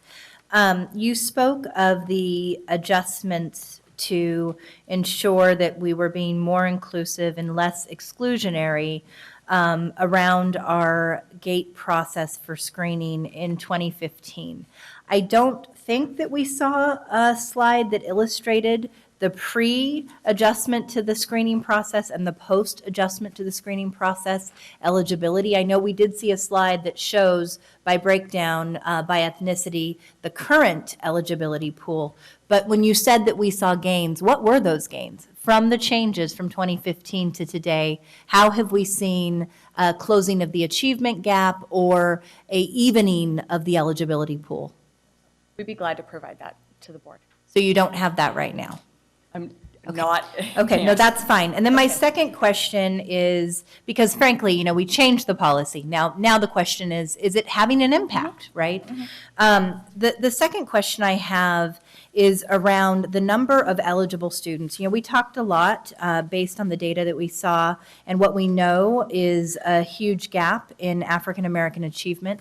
Our two lowest performing subgroups are our Black students and our special education students. So I absolutely echo Angie Sutherland's comments that I would like to see them represented on this chart as well. But my question is, 4% of Black students have now been deemed as eligible for GATE.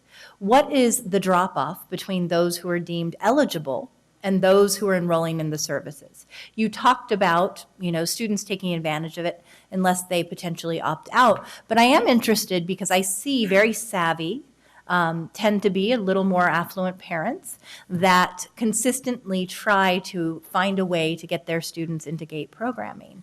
And so, as we change practices to ensure that we're being more inclusive, are we actually leading to an increase in the students who are in the programs? Eligibility versus those who are actually in the program are two very different things. So do we have data on that with you tonight? We'd be glad to provide that, absolutely. And then just finally, I so appreciate this focus on grade level readiness and lifting student achievement because, consistently I hear this critique, particularly when we're talking about our communities of color, our special education students, where we're trying to push responsibility on the parents, and yet we as a district, we as educators need to meet students where they're at. And so this idea that we focus on grade level readiness and thereby grow the eligibility pool and do maximize options is, for me, an extremely important concept. But I do want to just point out that as we heard with the McClatchy specialty program, there is often a tale of two cities, if you will. There's the specialty program, and then there's the general population. And students feel that, and they feel the divide it creates. And, I think the first time you mentioned the language updrafting, I let it go. There was maybe 6 times throughout the presentation where we talked about updrafting students into GATE. And once again, this really encourages this divide between students who are gifted and talented and those who fall into the other category. And frankly, I think we need to move away from that and be much more intentional about our language in the same way we're being intentional about our practice. So we have no further questions. Moving on to item 9.2, approving the 2018-2019 Local Control and Accountability Plan. Vincent Taylor and Kathy Morrison.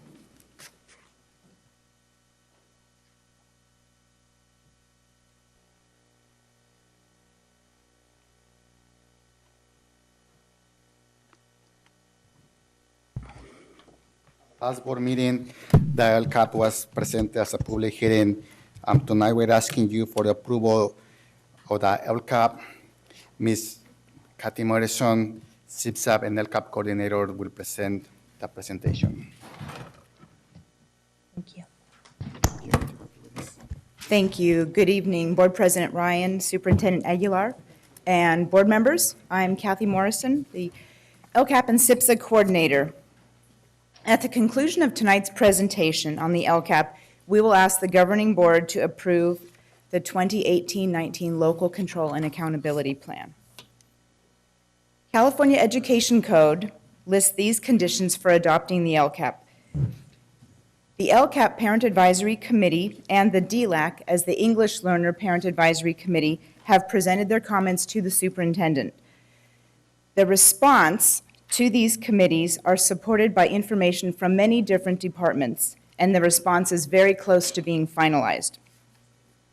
We also note that the school plans or single plans for student achievement are reviewed to ensure their alignment to the LCAP, and we also include the funding from those plans in our document.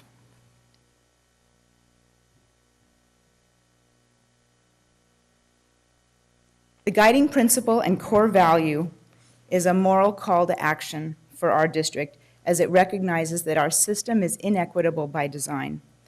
As a continuous improvement tool, the actions and services in the LCAP can actualize the equity, access, and social justice guiding principle. Our continuous improvement and accountability team has begun taking steps this year to integrate the LCAP, SIPSA, and the budget process. This work is by no means complete, but we have made progress this year. As we continue to develop the shared continuous improvement and accountability framework, we expect to create a data-rich environment where these elements work in tandem to successfully improve student outcomes in a fiscally transparent way. In previous years, the SIPSAs were brought to the Board of Education for approval in August or September. One of the small steps that we have taken toward integrating the LCAP, SIPSA, and budget process is to schedule the approval of all three elements on the same night. So after tonight, we will submit the LCAP to the Sacramento County Office of Education within 5 days, and we will update the district webpage with the final document. So at the public hearing, we provided details of the actions and services provided within our 4 goals. So tonight, we just wanted to do a brief overview of what comprises the LCAP document. It is a statewide challenge that these documents have gotten large and unwieldy. So this year, when we posted our draft, we did it in sections so that stakeholders could read just the pieces they were interested in. The piece that might be of most interest is the plan summary, which is the first 7 pages of the document. It contains a review of the district's performance using the evaluation rubrics contained in the California School Dashboard, and a very simplified budget summary. The annual update, which we shared in detail this April, is a review of the implementation of the plan year to date. Stakeholder engagement shares a snapshot of the meetings and other activities during the year and how these consultations impacted the plan. Finally, after the goals, actions, and services are shared, we report how the supplemental and concentration funds are principally directed toward low-income English learner and foster youth students, and define how these actions and services are effective in meeting the goals that we've set for these students. A technical consultation with Sacramento County Office of Education actually has given us the direction to format this section in a table rather than the narrative that appears. So to honor the stakeholder input received in community meetings from our committees and even echoed tonight, we provide here some of the most frequently heard comments about our Sacramento City Unified student needs and the LCAP. And while these are not attributed to any one stakeholder or group or committee, they have certainly been expressed frequently during the year.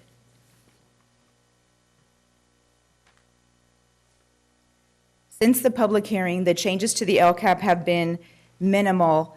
I call it fine-tuning. There's a lot of cross-referencing back and forth with data and expenditures, but we have included the results from the 2 spring surveys.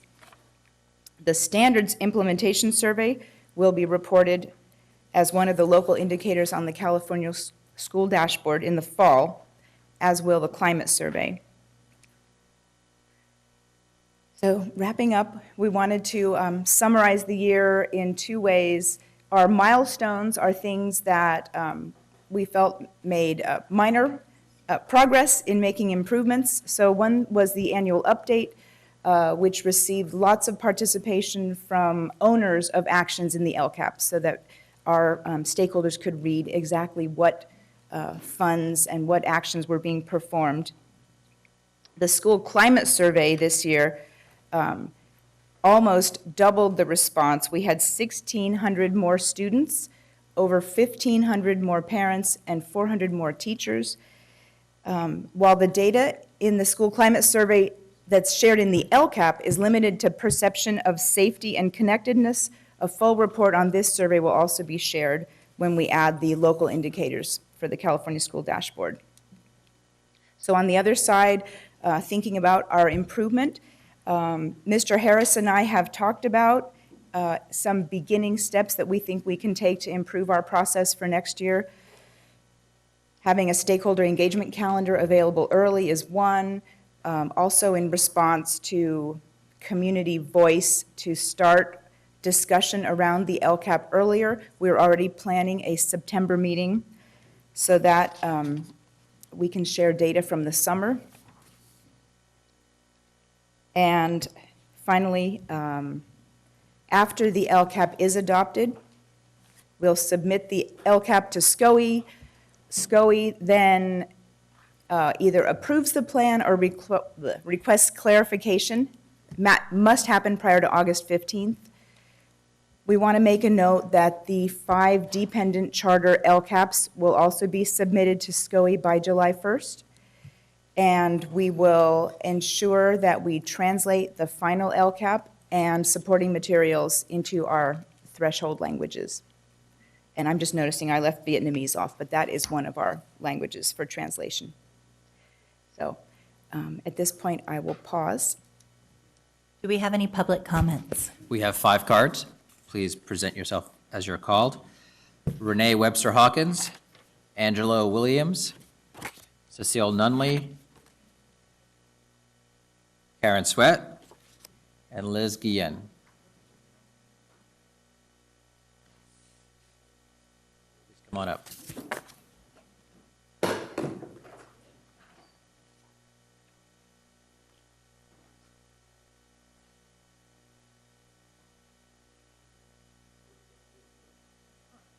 Angelo?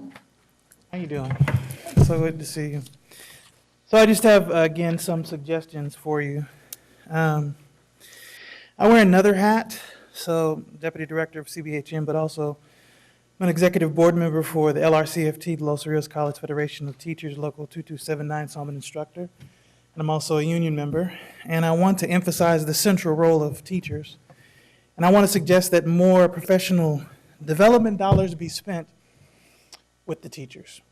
At the end of the day, that's where the rubber hits the road, and we need to be able to supply the resources that teachers want and need in order to reduce and eliminate the number of suspensions and expulsions that we've seen thus far. A couple suggestions. Number one, an immediate moratorium on suspensions and expulsions in the district. One member, make a motion tonight.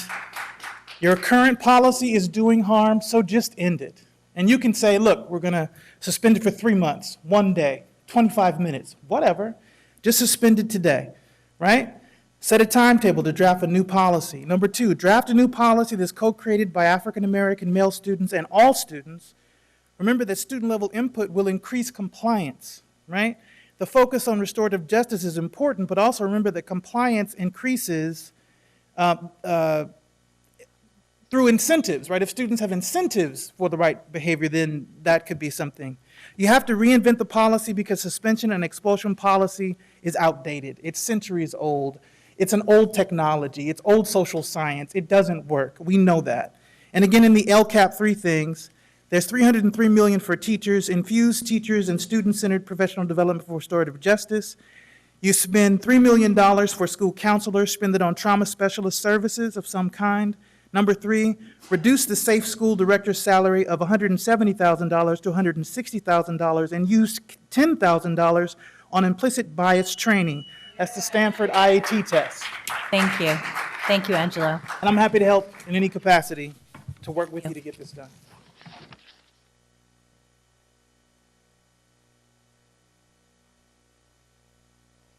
Hello again, good evening. One of the things that I was noticing as the slide was going up, and it said, every system is perfectly designed to get the results that it gets. So the system is perfectly designed for the Sacramento Area School District to suspend black males at the highest rate in the state. Let's think about that. The system is designed. It's getting this result. Then you need to disrupt. I think you called yourself a disruptor. I think it's time to disrupt. It really is time to disrupt. I agree with the gentleman about perhaps a moratorium or something. I see here you have on the safe haven, initiative, you have $270,000 allocated. In the actual plan on page 5, I think it says, the district expects to see positive progress as a result of targeted efforts to decrease suspension through restorative practices, positive behavior intervention supports. So that's because the kids, right? It's all the kids' fault. Well, how is that disrupting the whole system? Is it really that it's the kids' fault, or do we need those cultural bias training for some of our staff? And I think that's something that really, really does need to be looked at. There's a number of other things that I was looking on as far as several of the pages. I want to say Action 2 under Goal 2, which I think was under, oh sheesh, I can't find it. It was page 122, and it just talks about that whole 270,000. That's all. It needs to be training for everyone, rather than trying to discriminate and saying it's this set of teachers that needs it or it's that set of teachers. It really needs to be all teachers, and I cannot stress that enough. You need to disrupt the system. Thank you, Cecile.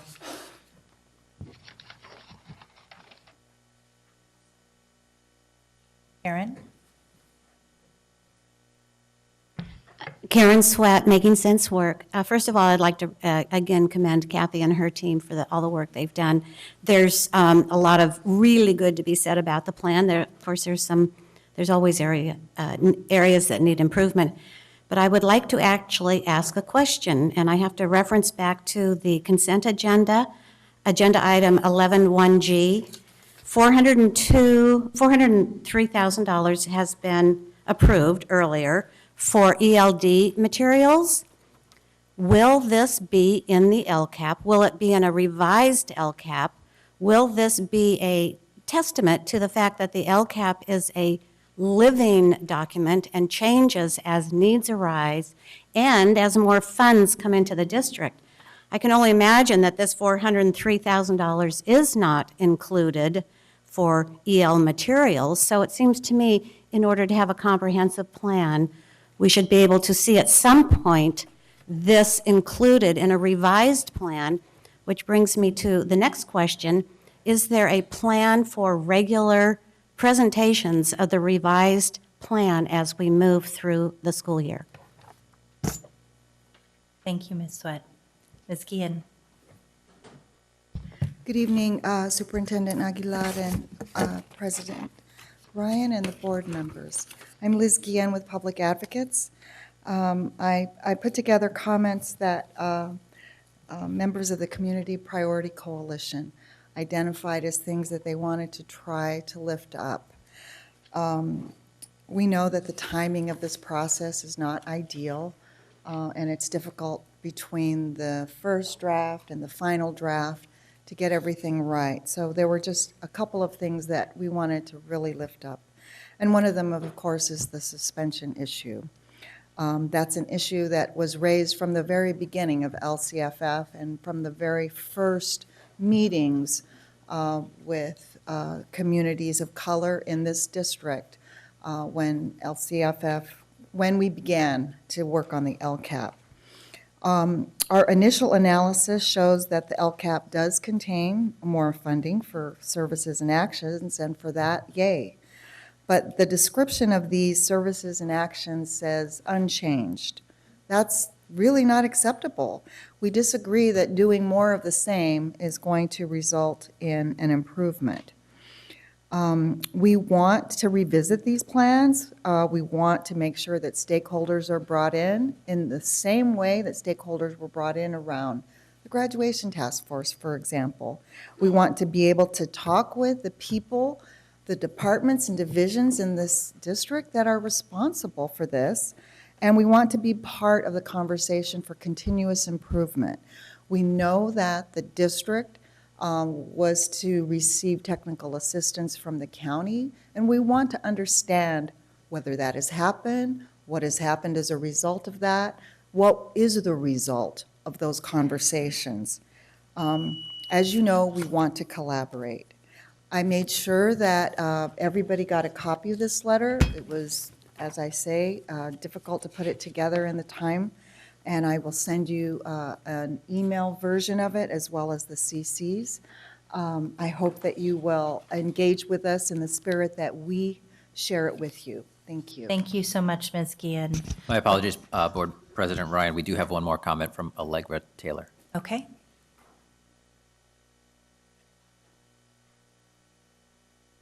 Thank you for allowing me to speak again. So my question is, with the LCAP funds that's being spent, how are you going to assure us that the money spent this time allocated to the lowest performing group, which is the African American students? How are we going to know that that money is going to make a difference? How are you going to show us that that money is going to account for each child that is below grade average or not performing at the rate that they should? That's my first question. And as a member of BYLP, we take the complaints of African American students that are suffering on your campuses. So we want you to know that, and we'll be bringing those complaints to your board. Thank you. The other thing that I would like to know is, how will you allow us to assist you in the problems that you're having with African American students? There are several of us that's already gone through your background clearance.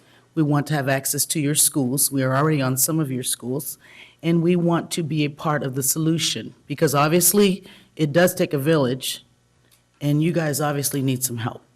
So the next news report that we hear, we want to hear that it's a news report that's on a positive. We want to hear our kids in the news on a good note. We're sick and tired of being sick and tired. So we're here to help you make the necessary changes for the African American students that are your lowest performing group. These LCAP dollars should spell out everything, every dollar, every penny that you spend on those kids and how you spent it. And that's what we'd like to know in the future. Thank you. We have no further, we have another public Sorry, comment. Alex obviously runs a tighter ship than I do. One more from Tony Tinker.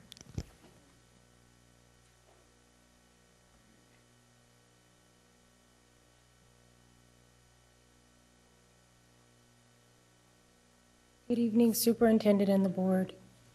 I'm speaking today because, as you've heard, a barrage of different people from the community come to you, and I've come to you several times to outline the different things that you're doing in the LCAP. Ethnic Studies has PD that talks about all of this. However, we're not utilizing any of that. You have brought African Americans throughout this city together to talk to you, Superintendent, about these very issues. And we've given you numerous solutions. And here we are back again talking and talking and talking. Throughout this LCAP, I know there are spaces where that you can pull that things that you're doing, to pull it to answer the solutions to this community. I come back again and again to talk to you, and still we're in the same place. Suspensions are high, the community is angry, and the LCAP reflects no Black children in this LCAP still. I still don't see them. I still don't see myself, my children. My children are just as important, and I want my children to succeed just as much. And tonight, I'm very upset because I've worked numerous times through numerous committees that this board has put forth to try to do, and nothing has moved forward. I have spent numerous hours, as many in this community have, and still nothing has happened for my children. And I have watched a lot of this money, and I can pinpoint through Karen's work and showing me how to look at this budget, through superintendent's work of saying that we want to do something, through ethnic studies and sitting countless Sundays to make sure that there is a curriculum in this school district. I say move forward. You have allocated no LCAP members from the PAC to say these people are moving forward. We are listening, we are making change. I am asking you and I am begging you as a parent in this district, as a very active parent in this district, to please do something for African American children today, tonight, where it reflects and moves forward. Thank you. Thank you, Tony. We have no further public comments in this time. Do we have comments or questions from board members? We have Board Member Hanson, followed by Board Member Wu. Thank you very much. One of the questions I had, well, I got two main things. So the first one, and I appreciate Ms. Guillen and the folks that are part of them that making sense work, and LULAC and Black Parallel School Board for making sure I was aware of it. But we had a proposal to pay for fingerprinting in the plan. You know, right now our volunteers who want to help out, you know, have to pay for that out of their pockets. It can be $75+ to get that done. When was that taken out? And well, just tell me more about that, because obviously we have not adopted the budget, and I may propose putting that back in. I'd like to know more about why it was excluded. It was one-time dollars, and I can let Mr. Castillo. So the funds that were included last year were what the budget director considers one-time dollars. Mm-hmm. So that's. Yeah, I mean, we always have one-time dollars, I understand that. So do you know the approximate dollar amount that we're talking about? 25,000. Okay, well, maybe I'll just make a note of that for our next discussion when we move to the budget. And I would also like to know, you know, if you can tell me about how many folks that pays for, approximately how many volunteers do we help, you know, and not, you can just put that as part of the budget piece when we talk about that next. So I appreciate that. And the second, point number one is something we've talked about, and obviously it's something we have talked about for far too long, and that's suspensions. And I just want everyone to know, let's just be really clear, 90+% of all the suspensions start with the teacher. If we made a unilateral decision to stop suspension of students for something like willful defiance, that's a change to workplace conditions that requires negotiation with SCTA. So it's great to ask us to do that and to make it something that we need to consider.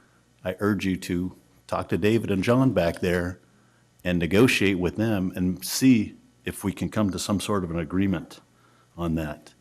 It's not just something that we can impose. I urge the community to be part of that discussion. We can only do so much, and that's just the reality. So I believe in transparency and education for all of us.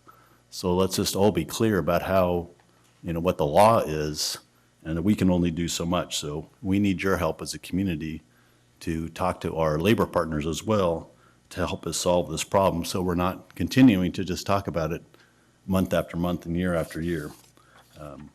I'm committed, and I want to see something happen. And I appreciate people continuing to talk about it. Thank you. Thank you, Board Member Hanson. Board Member Wu, and then Board Member Cochran. Thank you for the presentation. I think it was hinted at as the governor is going to approve the budget, that there might be some additional LCFF funding for a new category of students, and that students are lowest performing students. And in this district, it happens to be our African American students.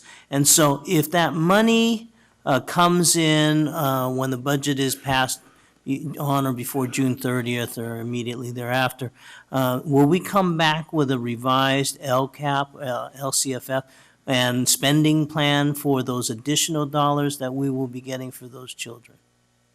I've read the budget trailer bill just today, and the criteria for those lowest performing students is that they have to be not identified elsewhere as unduplicated, so not low-income EL or foster youth, and not students with disabilities, because they are covered under other funds. It will require sunshining conversations at regularly scheduled board meetings, and a plan. If we are to receive the funds, it has to be provided to the board prior to March 1st, 2019. So I don't have more details than that, but it definitely sounds to me like there will be some kind of addendum or revised plan to show how we want to use those funds. So it'll be on this budget, but it will be before the governor's January proposed budget. Yeah, so to answer the question, so that if the budget changes from now to when the government signs the budget, we have 45 days to the revised budget to come for the board for the approval. And that's a material, then we will present that, what it is, for what purpose, and that specifics. So at least at this point in time, we're going based on the May revise. And the reason why I'm mentioning this now is because your next LCAP committee meeting is not scheduled until September. And if, I would like to see their participation in how this is going to be spent. So I'm hoping that before those 45 days expire, as we move forward to revise our budget in accordance with what the governor signs, that their input be included in those expenditures. We will definitely make sure of that. I know that I've talked to a couple of the members who may be interested in a summer meeting, and I think for a topic this important, I'm certain we could gather folks for a summer meeting. In addition to identifying actions to support the lowest performing students, the district will also have to state how we propose to measure progress, because there's a report required 2 years after the award of the funds, and why we believe it's effective. Well, and that would be part of the LCAP exercise anyway. So I think that to bring in the community and have their input is valuable on making that determination, because they have a vested interest in seeing the types of they have a vested interest in seeing improvements. And so rather than us sitting in our own silo, they can hopefully help us identify what those measures of improvement would be. Yes, I think we will absolutely follow that procedure. Thank you. Board Member Cochran. I have a lot to say on this issue, and I want you to bear with me as I go through my points. So I would be very cautious about asking for a moratorium, and this is why. Students that are expelled frequently are demonstrating behaviors that involve severe bodily injury and danger to others, and even sometimes sexual deviance. And it doesn't go by color or race. I would be interested to pull the statistics on these extreme cases, which are what most of the expulsions are, and I would like to see how it breaks down with ethnicity. But I've seen a lot of cases that have nothing to do with race, and I think you have to exercise some caution when you look at that. And I'm not talking about a bias based on culture or race. I'm talking about some type of activity that is extreme. So that would be the only reason why I would say don't do a blanket moratorium. However, this is a very serious issue, and I'm in complete agreement with the speakers that have come up that something has to be done, and it has to be done immediately. However, this is a complex issue, and I am not going to say anything except that this is a team effort. And we do use a structure that is negotiated, but it is a team effort, and the leadership for this team comes from the district. I am not willing to cast blame on the key individuals that see our students and help our students every day, the teachers. So that comment that came from the dais does not reflect what I think, and I would venture to guess it doesn't reflect what the majority of the board thinks. I am not willing to do that. Our board president is a leader on these issues, and if you read her editorial, she had some very excellent ideas. And I'm going to take my time on the dais with the mic, to read the ideas that she put forward in the editorial in the Sacramento Bee. These are not solutions, they're a start. Reforming and strengthening school discipline policies, including enacting an immediate ban on willful defiance suspensions. I think that's a key. Developing a culturally competent, equity-based student bill of rights crafted with input from Sacramento area youth.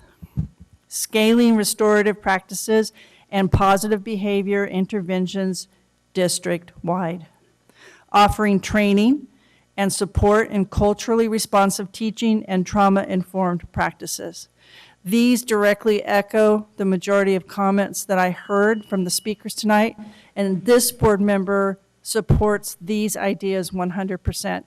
So I hope when you reflect on what I started this out with, you will keep in mind that those are extreme cases, and I'm not talking about what we really have to do to fix this problem for the majority of our students, the majority of whom are African American, that are being suspended and expelled for reasons that they shouldn't be.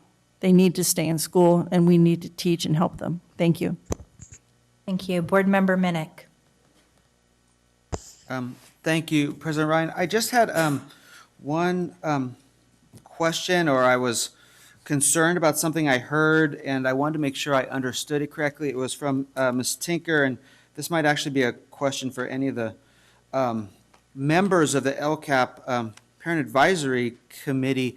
When I heard a concern about what the LCAP looks like moving forward, what I heard was that this LCAP being presented is not reflective of the discussions that were had in the Parent Advisory Committee.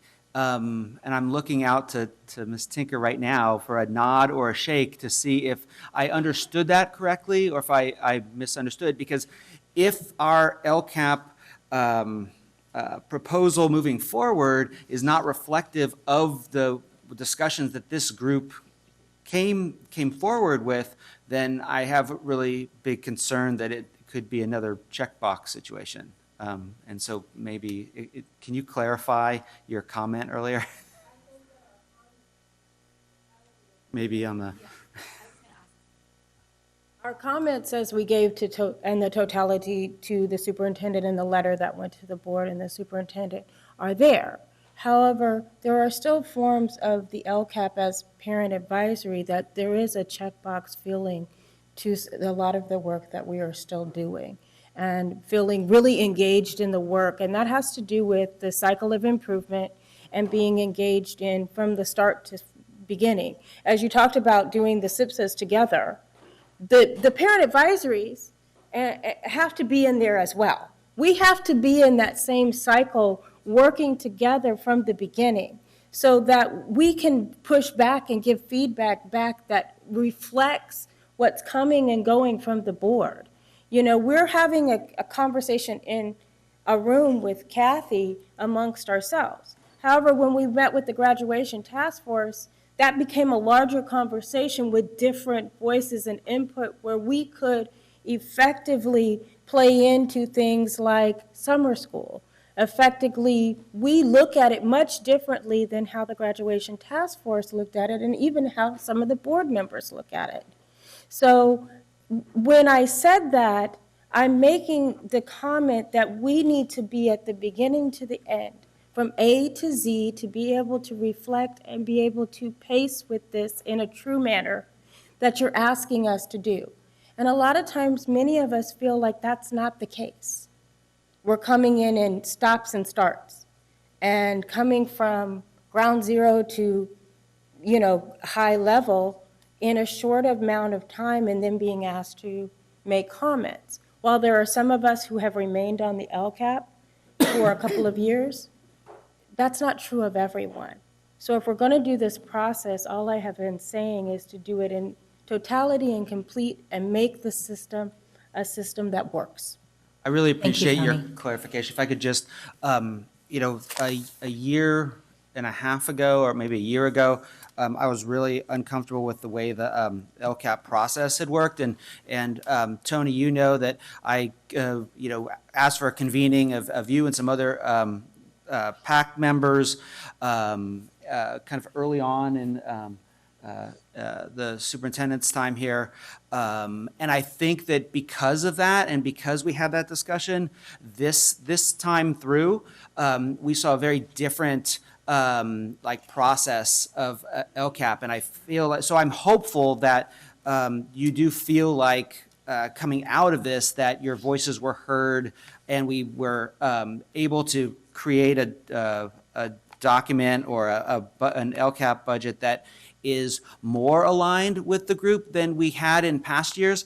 But what I'm hearing tonight is we still have a long way to go. And I think one of the things that we'll need to do moving forward is, again, do another kind of postmortem assessment of how things went. And, I am still concerned that we haven't had that youth voice, that student voice in there. We haven't had all the players at the table that we need to have.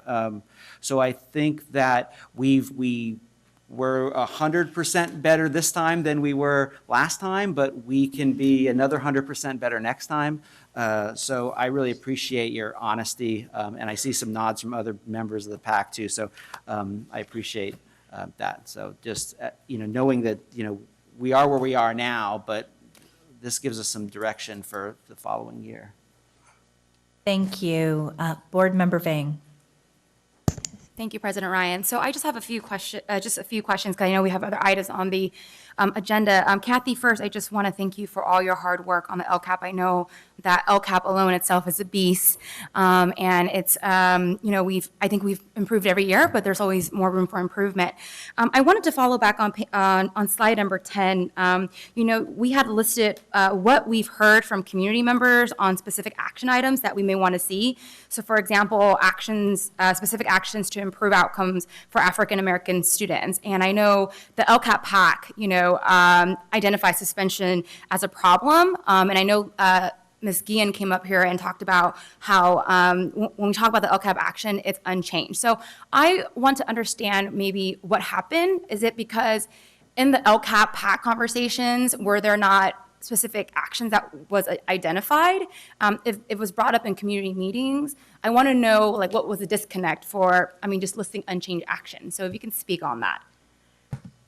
Or did we just not get to that when we were working on the LCAP? No, Mr. Harris isn't here. I feel like I need some support in answering a question about suspension because I don't design the program. And we spend a lot of time looking at data, looking at disaggregated data to understand where we are at as a district. But I don't know. We can have Dr. Taylor want to make a comment, Mr. perhaps? Harris follow up with that response.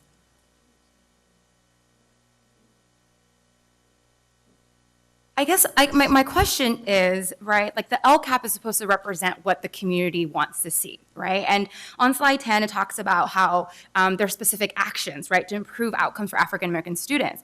So my question is, in the current LCAP now, the changes is unchanged action. And so I want to know, on a staff level, on an LCAP level, what's the disconnect?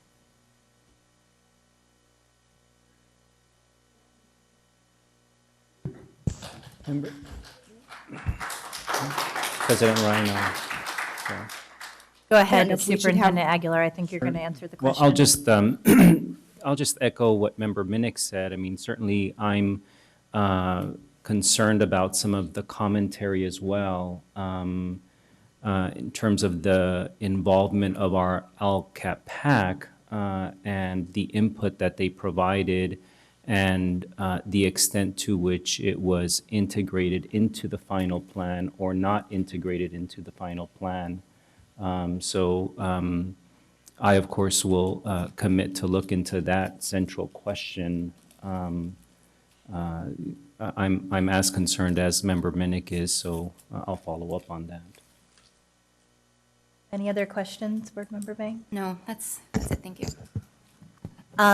I have a couple comments. Kathy, I do want to thank you for all your hard work. I know that this is a Herculean task, trying to bring together the community and make sense of a fairly deep and varied level of interests. I do want to say, because this has been spoken about in depth tonight, that this need to address African American achievement, this need to recognize that our Black community is in crisis, and that punishment, that suspension, expulsion often ends up resulting in an impact to lifetime success, is at the forefront of my mind It's difficult for me to talk about this without getting emotional. I wrote, I think, a very honest and real op-ed about my experience as the mother of Black children. And I will tell you, when I got on the school board 3 years ago, I would have believed that I could make a bigger difference in impacting those astonishing outcomes that we saw. I sat on a restorative justice collaborative for 1.5 years, and it took 1.5 years for us to even be able to get consensus on updating administrative regulations around a school climate policy. That was astonishing to me, because in that 1.5 years it took to get to that place, I thought, how many Black youth have we lost? I've seen with my own children the effects of race and implicit bias beginning long before they ever entered Sac City Unified. Frankly, the stories that I've often told began in the preschool, when my son began being given a message that he was a bad child, a message that he carries today at 6 years old, just having completed kindergarten. So this is very upsetting to me. So when I called for a set of recommendations and actions, it was not without a recognition that we have limited resources. I understand that the LCAP is only a tool for budget action, and that we have to reconcile what we have with what we want to do. But what's upsetting to me is when we do nothing because we say we don't have adequate resources. And so, for instance, when I called for reforming and strengthening school discipline policies and a ban on willful defiance, which we know is a catch-all term that harms Black students disproportionately, I believe that though right now it's required that per the collective bargaining agreement in 11.5 that this is a negotiated item, I believe that the teachers union will work with us to agree to end willful defiance suspensions and not wait for state level action on that, because we know that the willful defiance catch-all, frankly, is going to hurt students irreparably, and right now every day is. I think when we talk about developing a culturally competent student-based equity Bill of Rights, we heard Angelo ask to involve community members and student voice. That recommendation came out directly of reports such as Education Trust West reports, Black Minds Matter, and what I was hearing from our Black community and our Black youth, who I thought had some of the most eloquent set of recommendations, Blacks Making a Difference, asking for policy action and remedy on their behalf. I think a Bill of Rights that is about, for, and by them should be a guiding principle for the district. When we talk about looking at scaling restorative practices and positive behavior interventions, absolutely, it is with our educators, it is with our school sites, but it cannot be a culture of the willing. It has to be something that we commit to do at each and every school site, because frankly, our students shouldn't have to rely upon being lucky enough to go to a school that is more enlightened than another. I think finally, when we talk about offering training and support in culturally responsive teaching and trauma-informed practices, I live in a community where, the things I've grappled with as a board member that I never anticipated were seeing 5-year-olds murdered, going to hospitals and have 7-year-olds, on, frankly, a respirator as they're fighting for their lives. Trauma is real, and it impacts student achievement. When Cecile was talking about having us provide training to all of our district staff, I agree, Cecile. I couldn't agree with you more. Here's the reality. When I asked our district about this, and I know our superintendent cares deeply about equity and has had a whole career focused on this, to do a mandated equity training on implicit bias is $1.2 million. One day. And so to do the types of training that we need to really result in a culture change, a mind shift that is going to serve students, I don't want us to say we can't do it because we can't come up with the money. And so if we have to start by having something that's offered and voluntary, that we run on a shoestring while we find the money to mandate it and make it district-wide, then so be it. Because at the end of the day, I know that there are teachers and support staff that will line up in droves to empower themselves with those skills because they care so deeply about our kids. So, I guess I just want to close by saying I know that we have limitations. The superintendent is going to present on the budget in a few minutes. But what I would like to ask for, recognizing the conditions that we're operating under and the crisis that our Black community is currently experiencing, I would like to ask that at our August 2nd board meeting, we have our superintendent and our staff come back to us with a plan for an African American Achievement Initiative that addresses many of the items that we just talked about tonight. And I hope that my fellow board members will support me in that. Do we have any other questions or comments?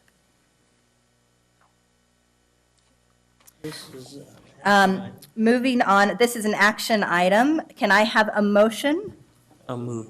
I need the student, second? Second. Student preferential vote. Yes, All those in favor? Aye. Any opposed? Hearing none, the motion carries. Item 9.3, adopting the proposed fiscal year budget for all funds.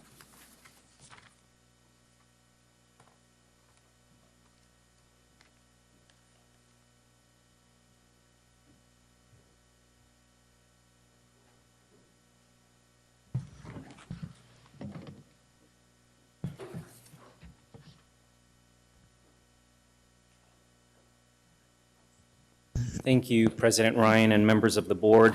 Obviously, these are rare occasions in which, as your employee, I'm also speaking from the podium, but I thought that this was an important item for a variety of reasons. First and foremost, we are going through a CBO transition at the moment. And secondly, because as I near the one-year milestone and have had the opportunity to study the budget that I inherited, there's a lot of adages about budgets, and one of them is, of course, that it's not just a collection of numbers, but an expression of our values as well as our aspirations. I feel that superintendents are expressing those values and aspirations through their budget proposals. And so I took this first budget proposal to the board as your superintendent very seriously and have spent countless hours trying to understand what the budget was that I came into and what is the budget that I want to pursue in terms of my philosophies that should be proposed to you as our board. So let me start by saying that in terms of overview, what you will see over the next few minutes is or are numbers that are based on the May revise. And we know that a lot of those numbers are shifting day to day, especially those of you who spend time at the Capitol.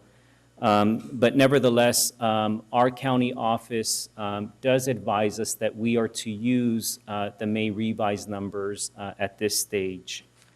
Secondly, that those projections in terms of expenses for the next year and the expense amounts, of course, could change after the budget is adopted, and I'm as anxiously awaiting for that as you are.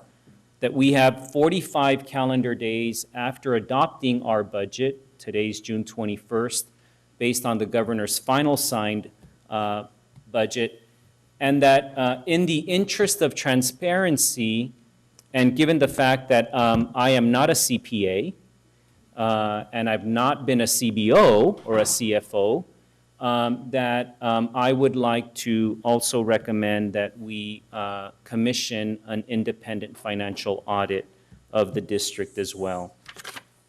Now, with that in mind, here's what I'm aware of as a non-CPA, non-CFO, or CBO.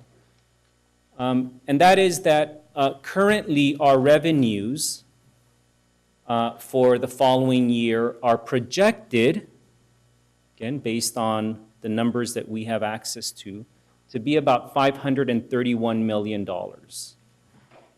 and that our expenses are projected to be $559 million.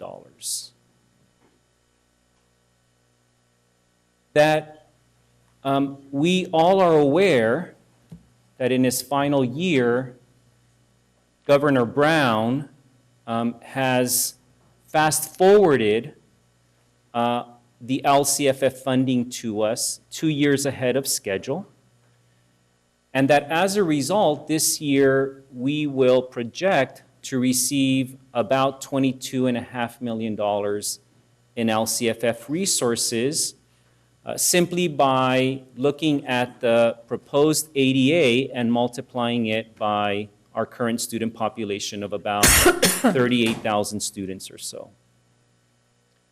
And that because he has fast-forwarded that funding, that the best we can do is simply think about what is the base funding for the following years, knowing that we will have a new governor, and that that new governor may have a different funding mechanism in the future, but that we do have access to what the ADA per student is projected to be for the following out years. So we expect to receive about 22.5 additional resources as a result of the governor's action to fully fund LCFF. Now again, as of the May revise figures, that $22.5 million or so is added to what we were told that we could calculate in May as one-time funds of about $13 million for a total of an additional $35,700,000 or so.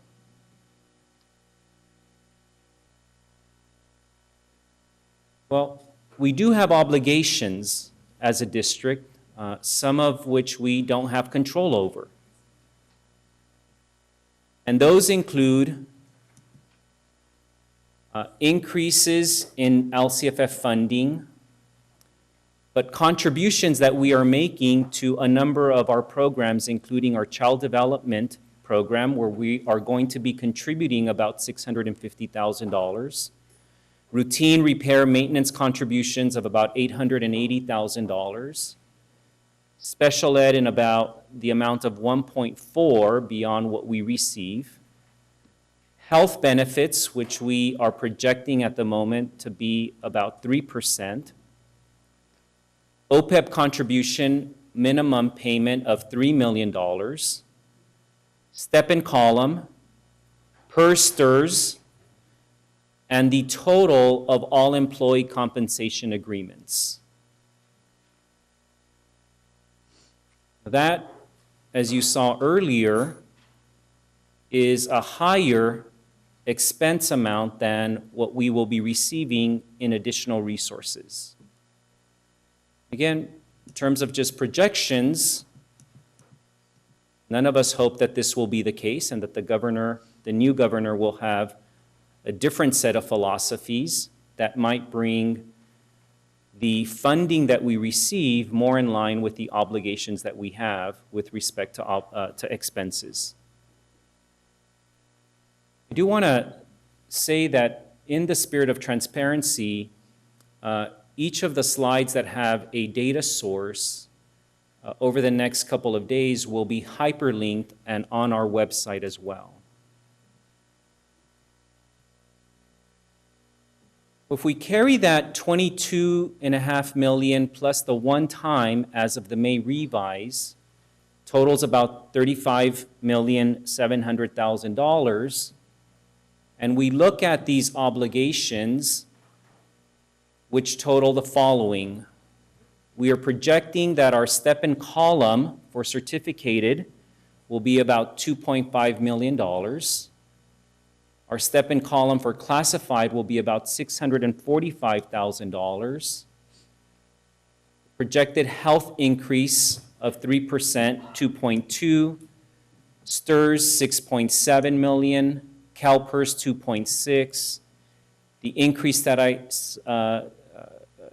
talked about in terms of special ed, 1.4, the increase to the Child Development Fund, the mandatory increases to routine repair and maintenance costs, the total agreements of our employee compensations, the minimum payment for OPEB, that amounts to $38 million, which leaves us $3 million short.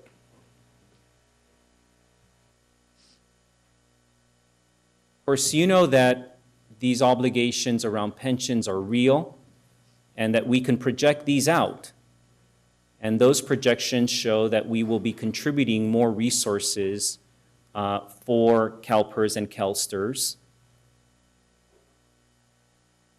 In terms of health costs, very interesting looking at trend data, which is something that I asked about. You can see that in terms of actuals, because we're at the mercy of the open marketplace in terms of healthcare, there's huge deviations in the cost associated to this expense. See, in 14-15, it was 11.1%. Again, according to the data that I was given, 7.4, 7.0, etc. And we are projecting for the moment, based on information that we have received from providers, that this year it will be about 3%. But because we can't project what those expenses will be in out years, I just went ahead and put 5%. But of course, we've seen other actual expenses that have been higher than 5%. So we're taking the 3% into account for the budget development for 18-19, but we're simply saying this is what it would cost if it were 5% in out years, knowing that the average over the past few years has been 6.5%.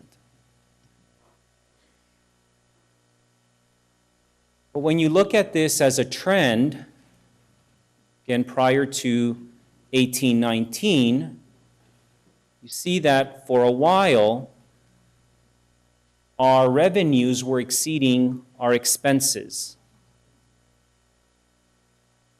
And that has begun to shift now and will continue to shift when we take into consideration those increased obligation expenses and we look at, as best we can, what our revenues are going to be based on the current funding formula.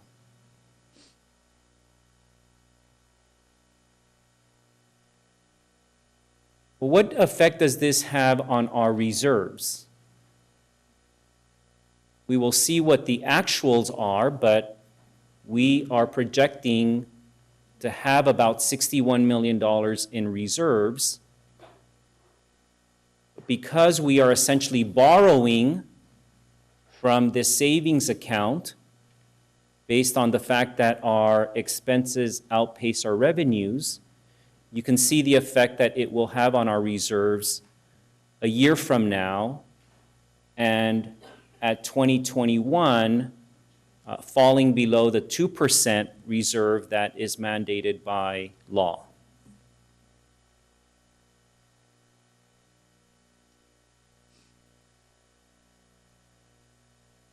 Well, today's June 21st, and we don't have a budget that's signed yet.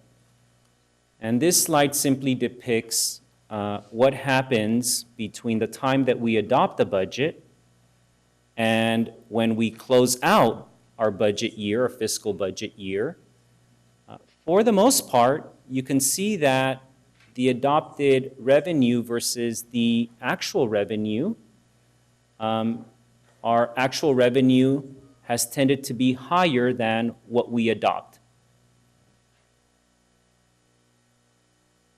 Now, in terms of the fluidity of budget decisions and why county offices ask that we use May revise data, I thought I would give you a summary of what that would look like for us here if we were to use other things other than May revise data. On June 7th, we were told as part of the May Revise that we would receive some additional LCFF resources, and the projection was that we would have $395 million. We were also told that our one-time funds would total $13 million. And that amounts to $408 million or so. About 5 days later, we got the news that maybe it would be $397 million. But that our one-time funds would go down to about $6.4 million. Now the total was $403 million. And a day later, we received news that there was an increase via COLA, and that would be $836,000 for a total of $404 million. And between June 7th and June 13th, there was a net loss of a little over $4 million. That's the fluidity of the budget process, and of course, I know what some of your roles are during the day, and you're welcome to speak on that issue. I'm spending a lot of time at the state capitol. Well, what does it mean in terms of what I hope will begin to shift in terms of a culture as a governance team, that we will expect our new CBO not to treat interim reports and such as a checklist, and that we won't treat it as a checklist either. And I'm using 16-17 data. I obviously was not here, and some of you were as board members. What I'm told is that in June 16, our board adopted, before the budget was finalized, a budget of $491 million. And the CBO came in October and said, we're calculating that it might be $506 million. And I asked, how do you attribute, or how did you attribute that increase?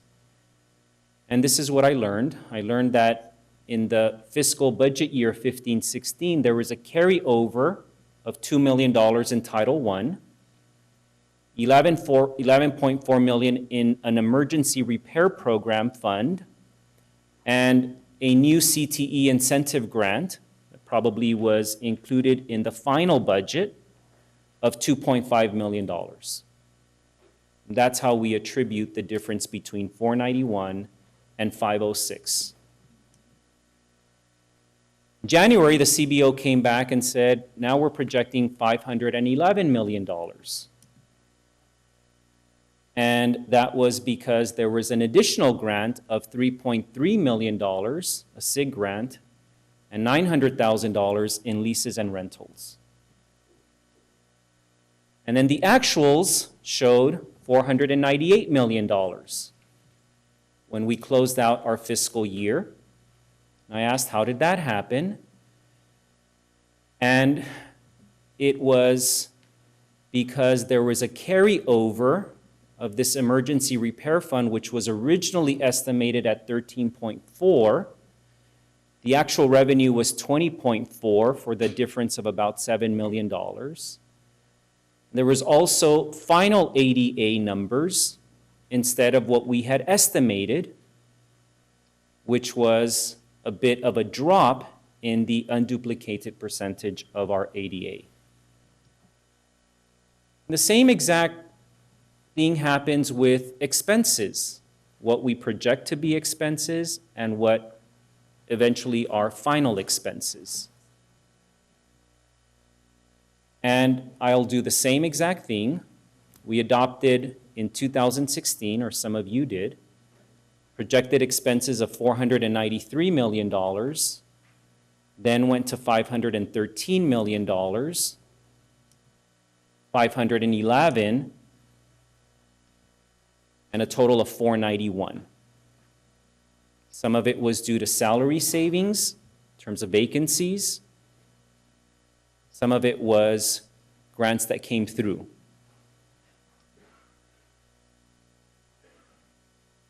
Now, that $28.5 million gap could be covered if we could find an additional 5,485 students, of course. That is unlikely. I've also learned in my first 11 months that Delta Shores, rail yards, new developments are coming in. But of course, we don't expect that in the near future. Increased revenues and or one-time funds from the state. Of course, we're all aware that we're going through a shift in governors. We know we will have a new governor, and we all have to wait to see if there will be a different funding formula that might allow us to cover these gaps.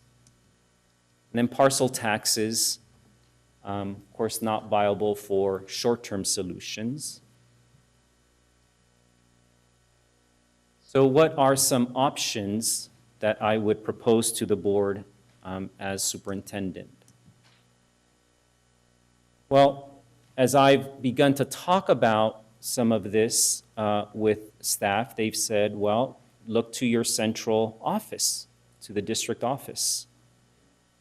And I've asked our staff to gather this information around what is the total administrative expenses in our central office. And I've compared it with nearby districts. And in 2012, 2013, we had the lowest admin expense as a central office at 2.7. In 2013-14, the same. 14-15, a little bit different. We were at 4.5, but you can see others growing. 2015-16, we went back to the lowest. 2016-17, the same. In 2017-18, we are still among the lowest. At 4.2% is what we're expecting for a total of $13.8 million, again, out of a budget of over $500 million. So we run a pretty lean central office. And I can tell you as such, because I'm growing more and more frustrated about how lean we are. Several of our community members have come before us to talk about, for example, our ASL programs, our dual immersion programs, our German programs. And I have been quite surprised that in our district office, we do not have a specialist around world languages.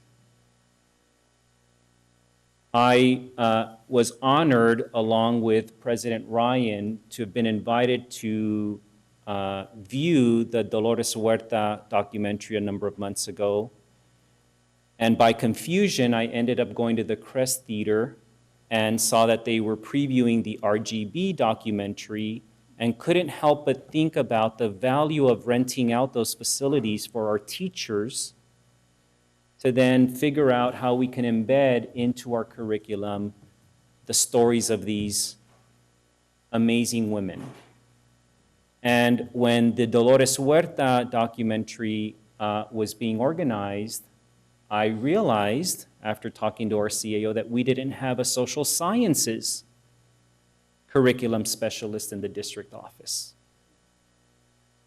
So there are a number of examples like that where I can tell you that we have a pretty lean central office.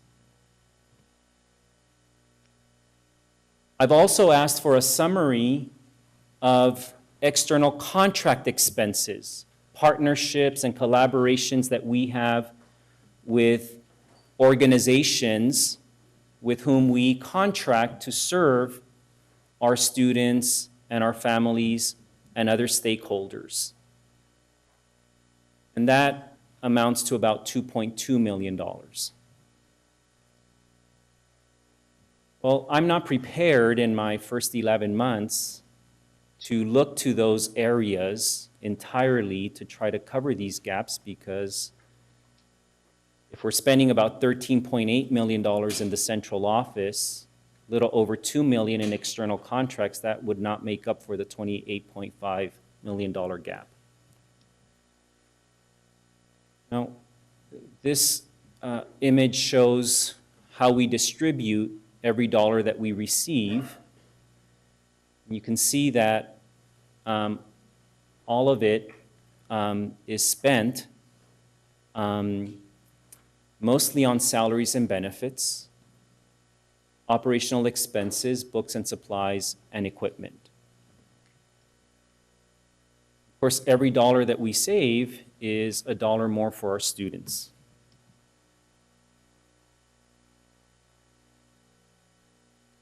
There are a number of programs that I've come to know about during learning sessions that I've held with our staff that I've learned have lost funding, and to my surprise, were being funded entirely through grants. So our induction program, for example, was a very valuable asset to our first-year teachers, for example. We lost our grant of about $2.6 million, and we, of course, have to operate an induction program for our new teachers. The last thing we want to do is, when I became a first-year teacher, I didn't get a lot of professional learning in LA Unified. So we have to make up for those lost revenues by figuring out how to sustain at least a skeletal program. So we've put together a program that would cost us about $1 million. New Tech High School, which is still one of our smallest schools, needs the resources to stay open. Luther Burbank lost a COEA grant of over $2 million and needs to have some soft landing resources. The same is true for curriculum professional development, student support services. So we've lost over $6.4 million, and we have to maintain some of these programs at about $2.3 million. Same is true for child development, youth engagement. You heard many of our community members express that we need to stay committed to these programs, but we've lost funding for them. And even though we've lost $3 million, to operate these programs is going to cost us about $4.8 million.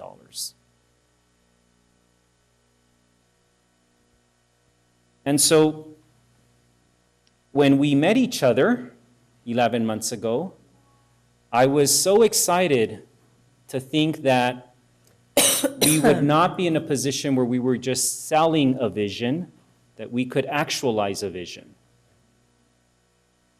And I have made a proposal that we allocate resources to expand our safe haven work, which this board has been appropriately recognized for your leadership on.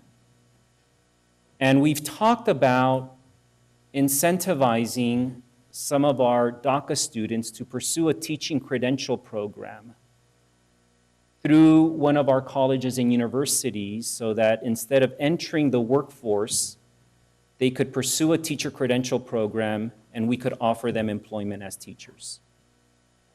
And I'd like to allocate about $50,000 toward that initiative.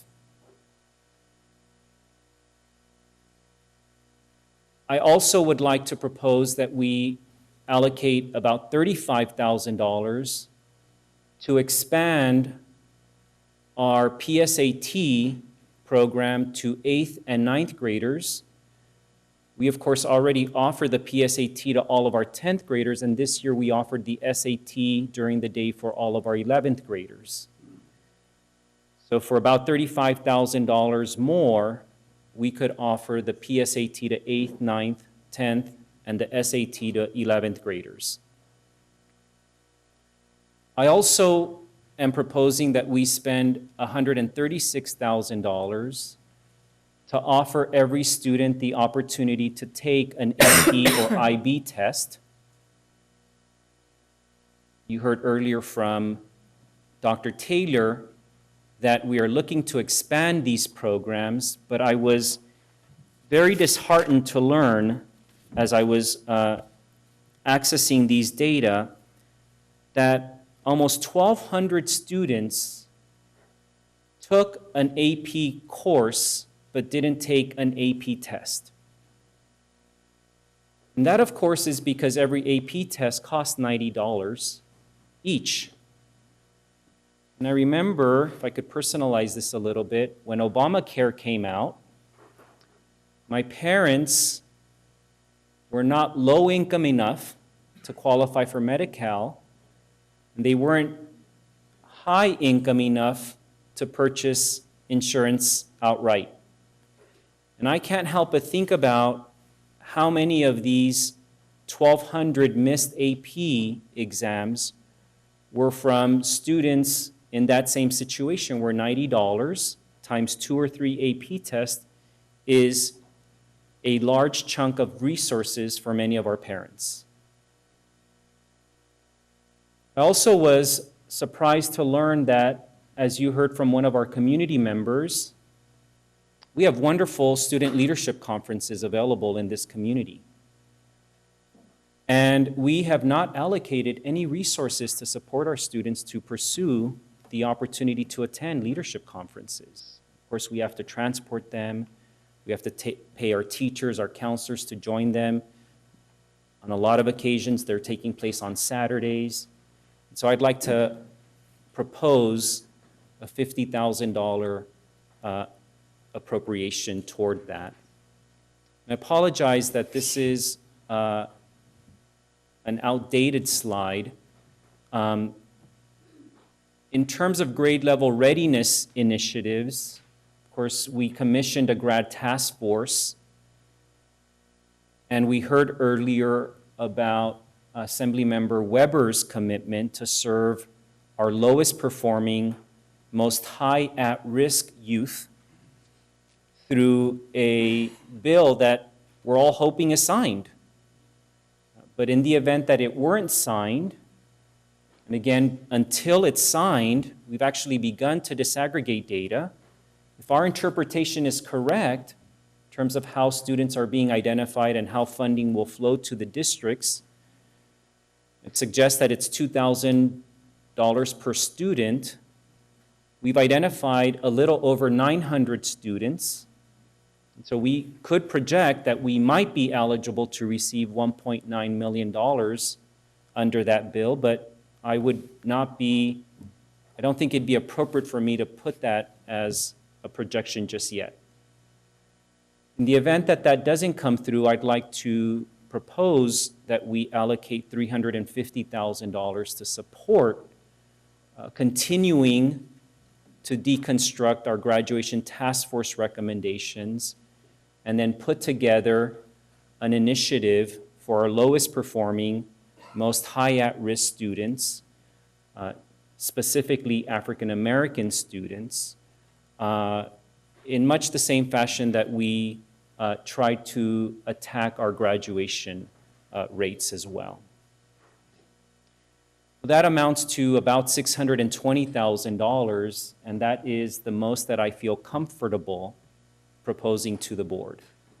Certainly not something that I am necessarily proud of, nor does it make me feel that we are actualizing the vision of equity, access, and social justice.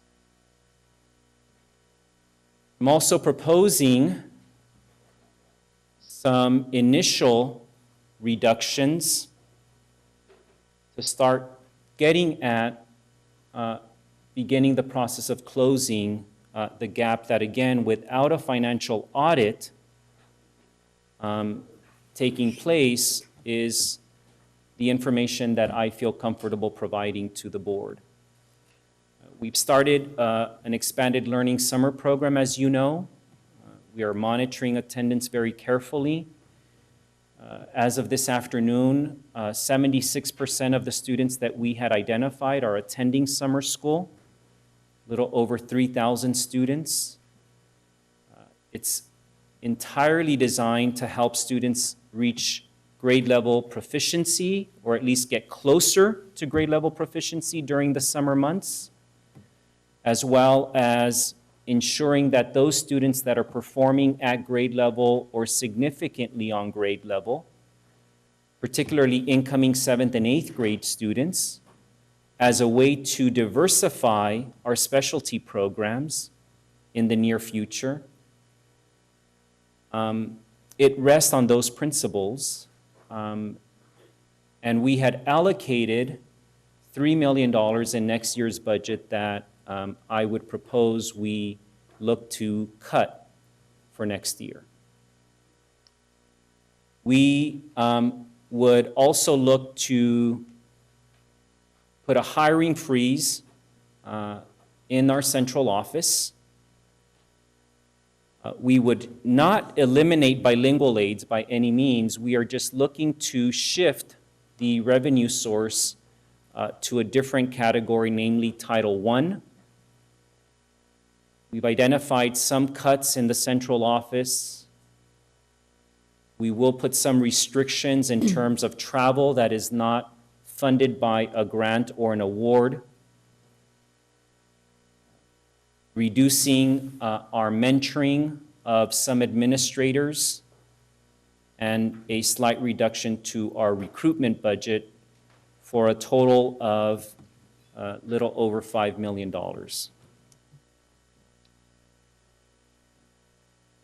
These cuts would put us in a position where we would still fall below the 2% reserve that's obligated by law at the end of 1920. And of course, in terms of next steps, I will anxiously be looking to the budget that is approved by the governor over the next few days. And once we learn about that, coming back to you within 45 days after adopting this budget, should you vote for it, based on the final budget that the governor signs. So I will stop there. Again, being very candid that if you ask me too much details, I will ask our current CBO to try to answer those questions. But I do want to make it, open it up to comments and questions.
More than just provide courses for credit, which is a big part of our district's current vision of expanding and improving graduation rates, and that is definitely a big part of what we do, but that is just the beginning. We have homework and study skills improvements to help students stay on track to continue to move toward graduation. We help with that. Sometimes home is not a safe option, and we provide safe spaces. We can help with that. Our students often worry about our current political climate, about safety issues on our own campuses in our own neighborhoods. We can provide a space for students to advocate for their own safety. We help with that. Sometimes the state needs somebody to manage our food program that provides healthy resources and healthy foods to our youth free of charge. We help with that. Our accreditation reports, expanded learning can help support our accreditation processes. We help with that. Scheduling changes, political leaders visit and use our spaces. In the most recent weeks, we helped out when there was a hiring crisis in our ELSP program, and they asked us to help with that. We didn't flinch. We I helped. do, both you and your colleagues spoke out on this tonight. I think there was a misassumption that this was being cut. This is actually one of the programs that we're backfilling the grant funding on We're this just year. speaking to make sure it gets accepted. That's all that we want. Wonderful. And so tonight, as a matter of fact, in addressing the things that we do help with, all we're asking is, can you help? Thank you. We appreciate your efforts.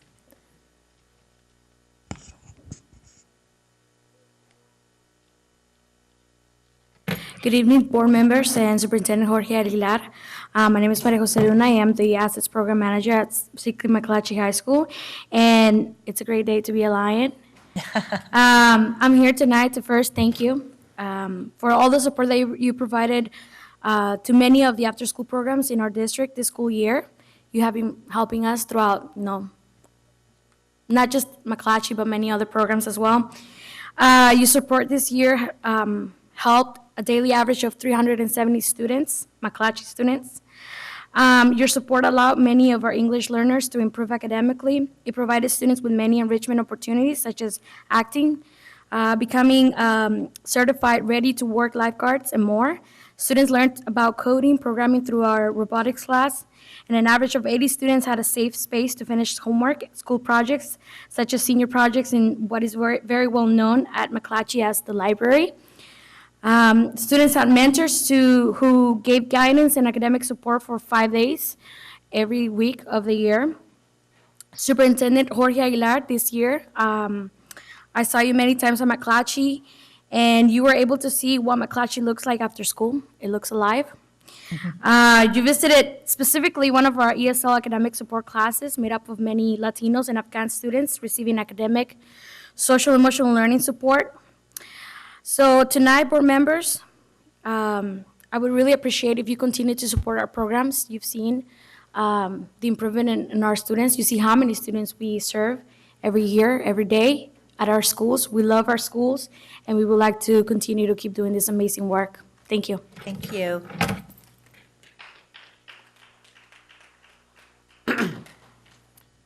Good evening, board. My name is Tristan Jenkins. I'm the assets coordinator over at Health Professions High School and currently acting as the summer coordinator for summer service over at JFK High School. So again, just want to support my colleagues and again, put it on record, the importance of after-school programming. I've worked in expanded learning, both regular year and summer programming for the past 6 years. As part of the Assets Program and Summer of Service at Hiram Johnson, Health Professions, and now JFK High School. And there is a difference between students who participate in our programs and those who do not. It's very clear to anyone who spends time with them, and just continuing to enforce that this is a big part of a lot of our students' lives, and any gap in funding would create some problems that I don't think would be coverable by other means, and just making sure that the funding is always available to them. Thank you.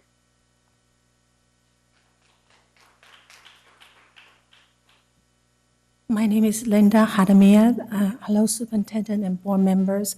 I'm a Kennedy High School teacher. I've been teaching Chinese for 21 years, and I was a parent. My 4 kids graduated from Kennedy, and I'm also a resident in the Greenhaven area. And we all know Kennedy is a very outstanding school, and the ASSES program really helped the Kennedy to become a better school.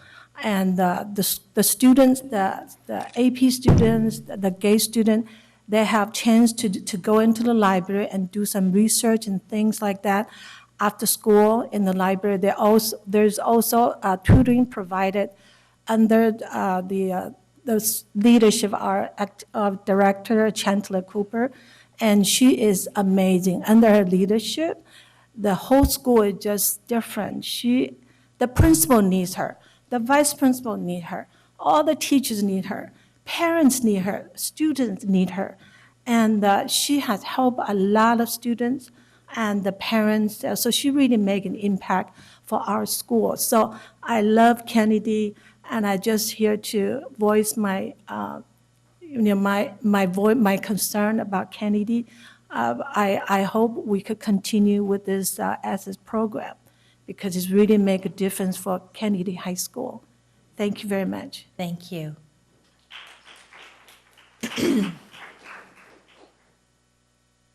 Hello, my name is Wesley Smith, and I understand the board's time is valuable, so I'll be brief. I'm a team leader, student mentor at CK McClatchy. I interact with the students on a daily basis, and I provide the academic extracurricular support on a daily basis. But beyond that, the not so obvious benefit is the mentorship that I give to the students that I feel lasts for years to come. And beyond wanting the students to succeed academically, I want them to succeed as citizens, as good citizens. And I feel like what we do at the program makes a difference. And I've seen hundreds of students come through our program at McClatchy. Now I can tell you with certainty that we've made a lasting difference in many students' lives. Please do anything you can to continue the good work we do at CK McClatchy and John F. Kennedy High School. Thank you. Thank you.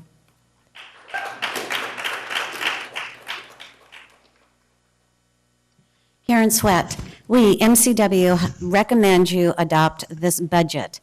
We also recommend you begin serious, authentic monitoring. So I have a posted report from our district website, and there are approximately over 20 departments at the CERNA that have spent over their budget already. And in fact, since we've been monitoring, we know that they started overspending way back in January. And there are 15 school sites that are considerably over their budget. This would just be one little thing that could be done, and this is authentic monitoring, which means the budget committee can't keep canceling. They have to show up, and they should bring expenditure reports with them. They should be looking at what has been spent and what hasn't been spent. And that means you've got to learn to read SACs. Thanks. That was a great budget presentation. Good evening again. Liz Guillen with Public Advocates. I also want to echo Ms. Sweat's congratulations to the superintendent for such a transparent presentation. But I'm happy to say that I understood it in part because of the haranguing and the friendship that I have with Ms. Sweat over the years. It is because of NCW, Karen and Bob and Dave, that I understand that revenue changes constantly, that their trending analysis has helped me understand that, and it's also taught me the importance of following the state's budget calendar and the reports that the districts are required to make to the county, then to the state. And I totally support the the recommendation for an independent financial audit, and I request that there be community engagement when that happens. With regard to the deficit, I want to point out on our budget, I think it's page 20 of 166 in the packet. We're estimating that at the end of 17-18 in our actuals, we're going to save $28 million to cover future deficit spending. We're saving now $28 million for something in the future when we now have a $28 million deficit. That just seems wrong. It seems like we should be spending money that we have today for for the needs that we have today, and that's a lot of money. Thank you.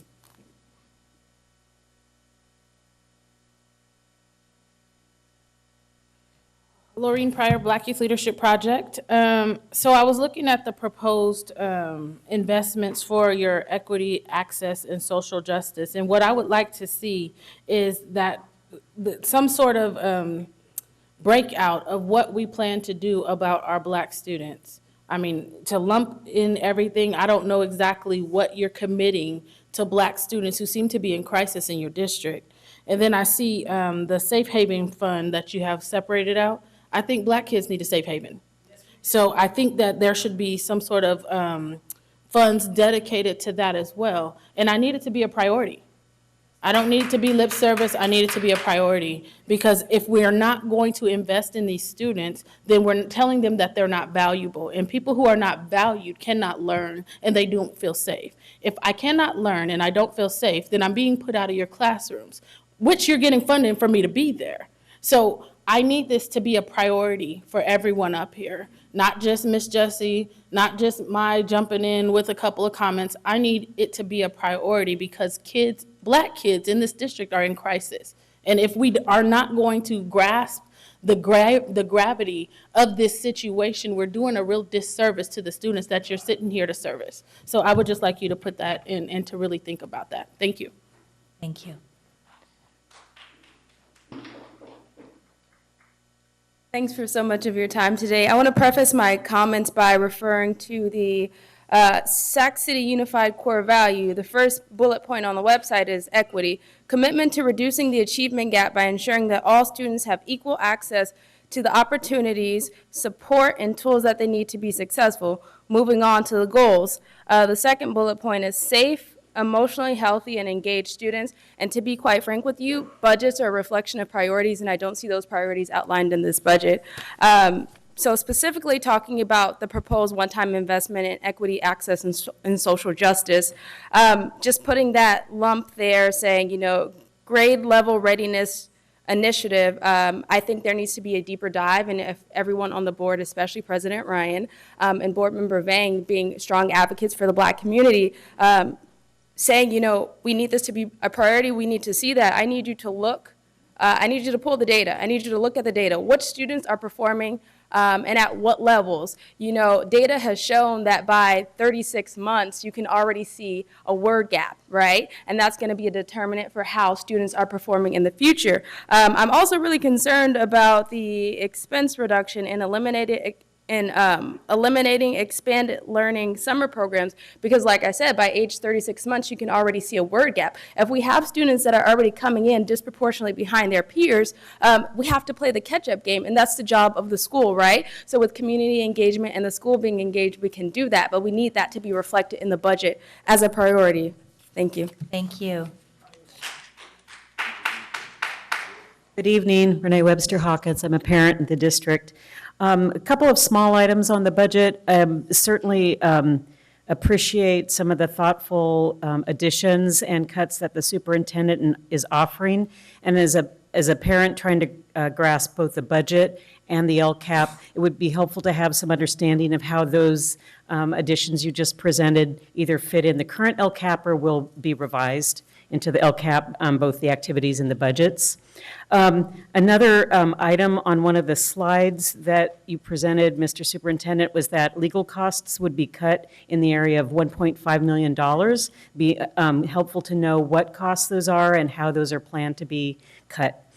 More broadly, the main criticism that I would have is that the special ed expenditures and revenues are not reflected well in this budget. At the last board meeting, I shared some comments about the SELPA plan budget and understanding that there's a state form that's essentially a one-pager that's a high-level roll-up. maybe that's enough to satisfy the state, but I would think that this board and certainly this community need more transparency at a line item level, both on the revenue side and both the federal funds and the general funds that the district is devoting, and by line item, what those expenditures are for special education kids, given the multiple audits, the comprehensive reviews, the remediation that the district is under, given the special ed services. I would also think that just like the $250,000 being set aside for African American Achievement Initiative, a similar and commensurate effort would be invested in our special education students, because we need to remember that the intersectionality between the crisis affecting our African American boys is right there, right alongside the crisis that's affecting our students with disabilities. The over-identification of African American students with emotional disabilities was reflected in the May 17 audit, and it's a twin crisis that must be addressed together. So I'd appreciate some consideration of that. Thank you, Renee. We have no further,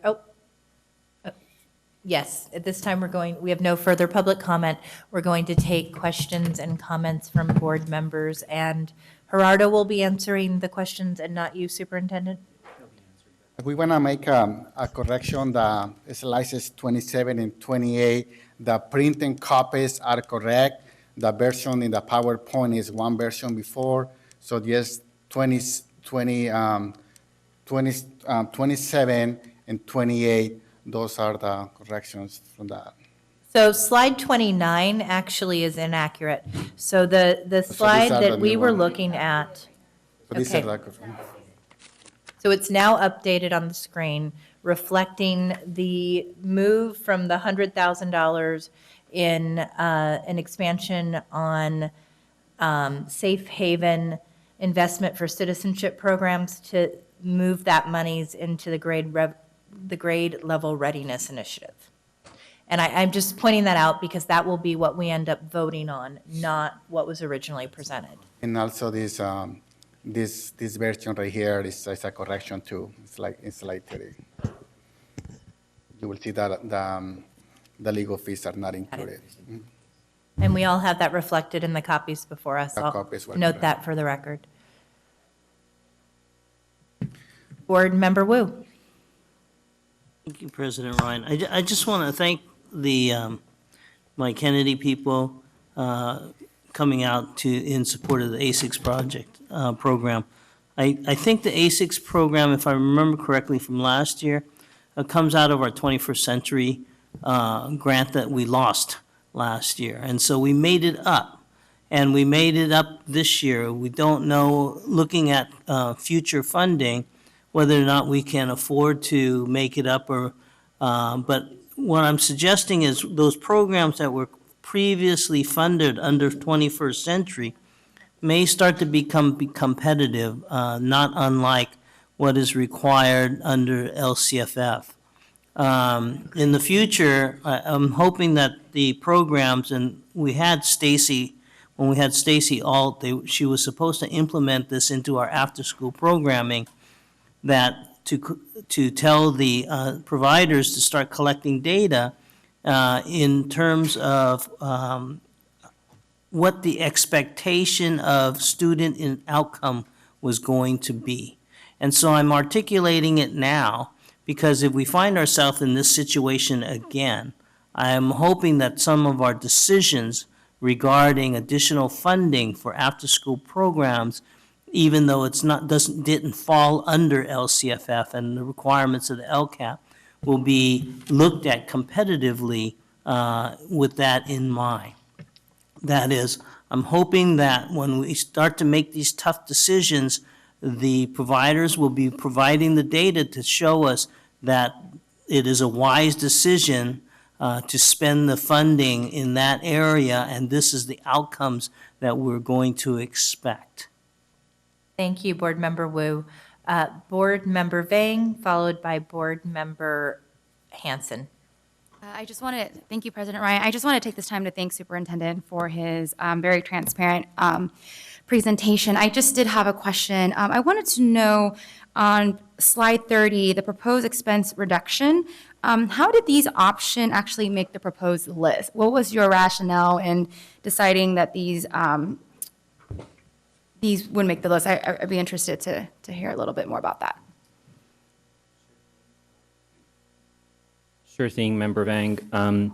Certainly, at the top of my priority is to make sure that any cuts or reductions have very little to no effect on our students in our classrooms, in our schools.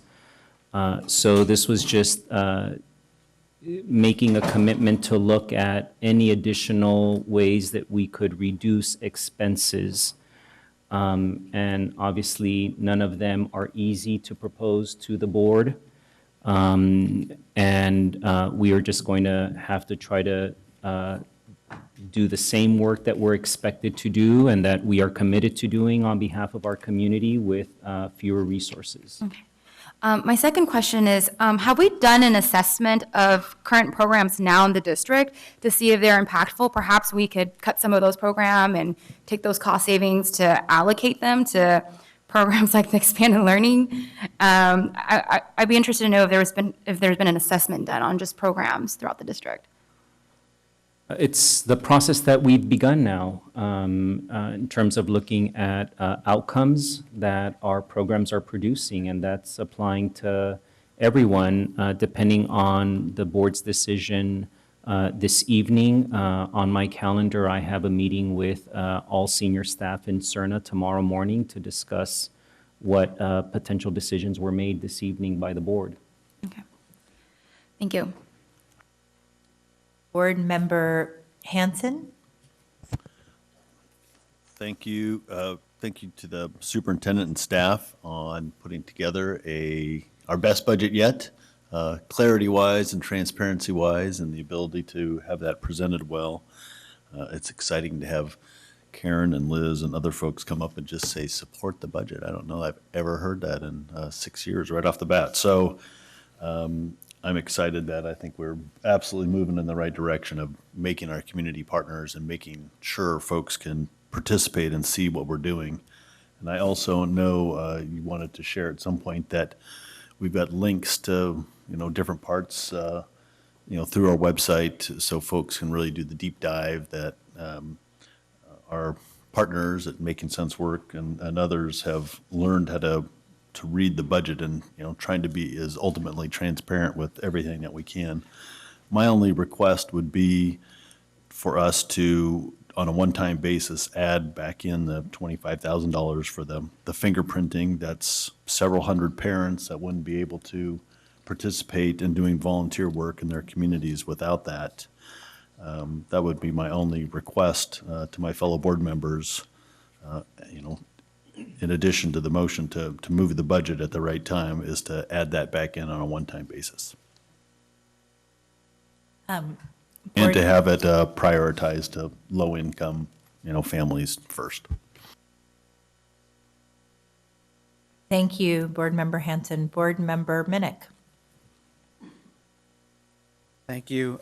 President Ryan, first, I did also want to thank the superintendent for this outlay of information. I feel like I am one who struggles with wrapping my brain around a lot of this, and so I really appreciate the great detail you went into and clarity. I also want to thank the folks who came out to advocate for the after-school programs, and as someone who started their child development career in after-school programs, I understand the value it has for kids, but also the value it has for staff. And a lot of child development careers have started in after-school programs. So it was nice to see folks advocating. And with that, I appreciate, in looking at this budget, the superintendent's focus on keeping what we have right now to the best of our ability, and then at the same time being really open and honest with us that here are all the things that are coming up that we need to address, and not asking us to address them all right now, but looking at now we have a good chunk of time to really dive into what are all these factors that we can adjust over the course of the year. before our next budget cycle. So I appreciate that. The other thing is, well, a couple other things is that, one, I appreciate your caution in looking at what our revenues are going to be, and I know Gerardo, you as well, in looking at what our revenue is going to be, and kind of what feels a little bit like underestimating our revenues and overestimating our expenses, but I would much rather we looked at things in a cautious manner, because I'd hate to get to a point in the year where we have issues with just being able to provide some of our basic services. So I appreciate the caution that you all put into the budget. The only other thing I just wanted to mention is you mentioned how some programs where we've lost funding or there's been change in the cost. And I don't think it was in the handout, but there's a slide that shows the next one. So here, I'll use child development as an example, is because I'm familiar with those programs.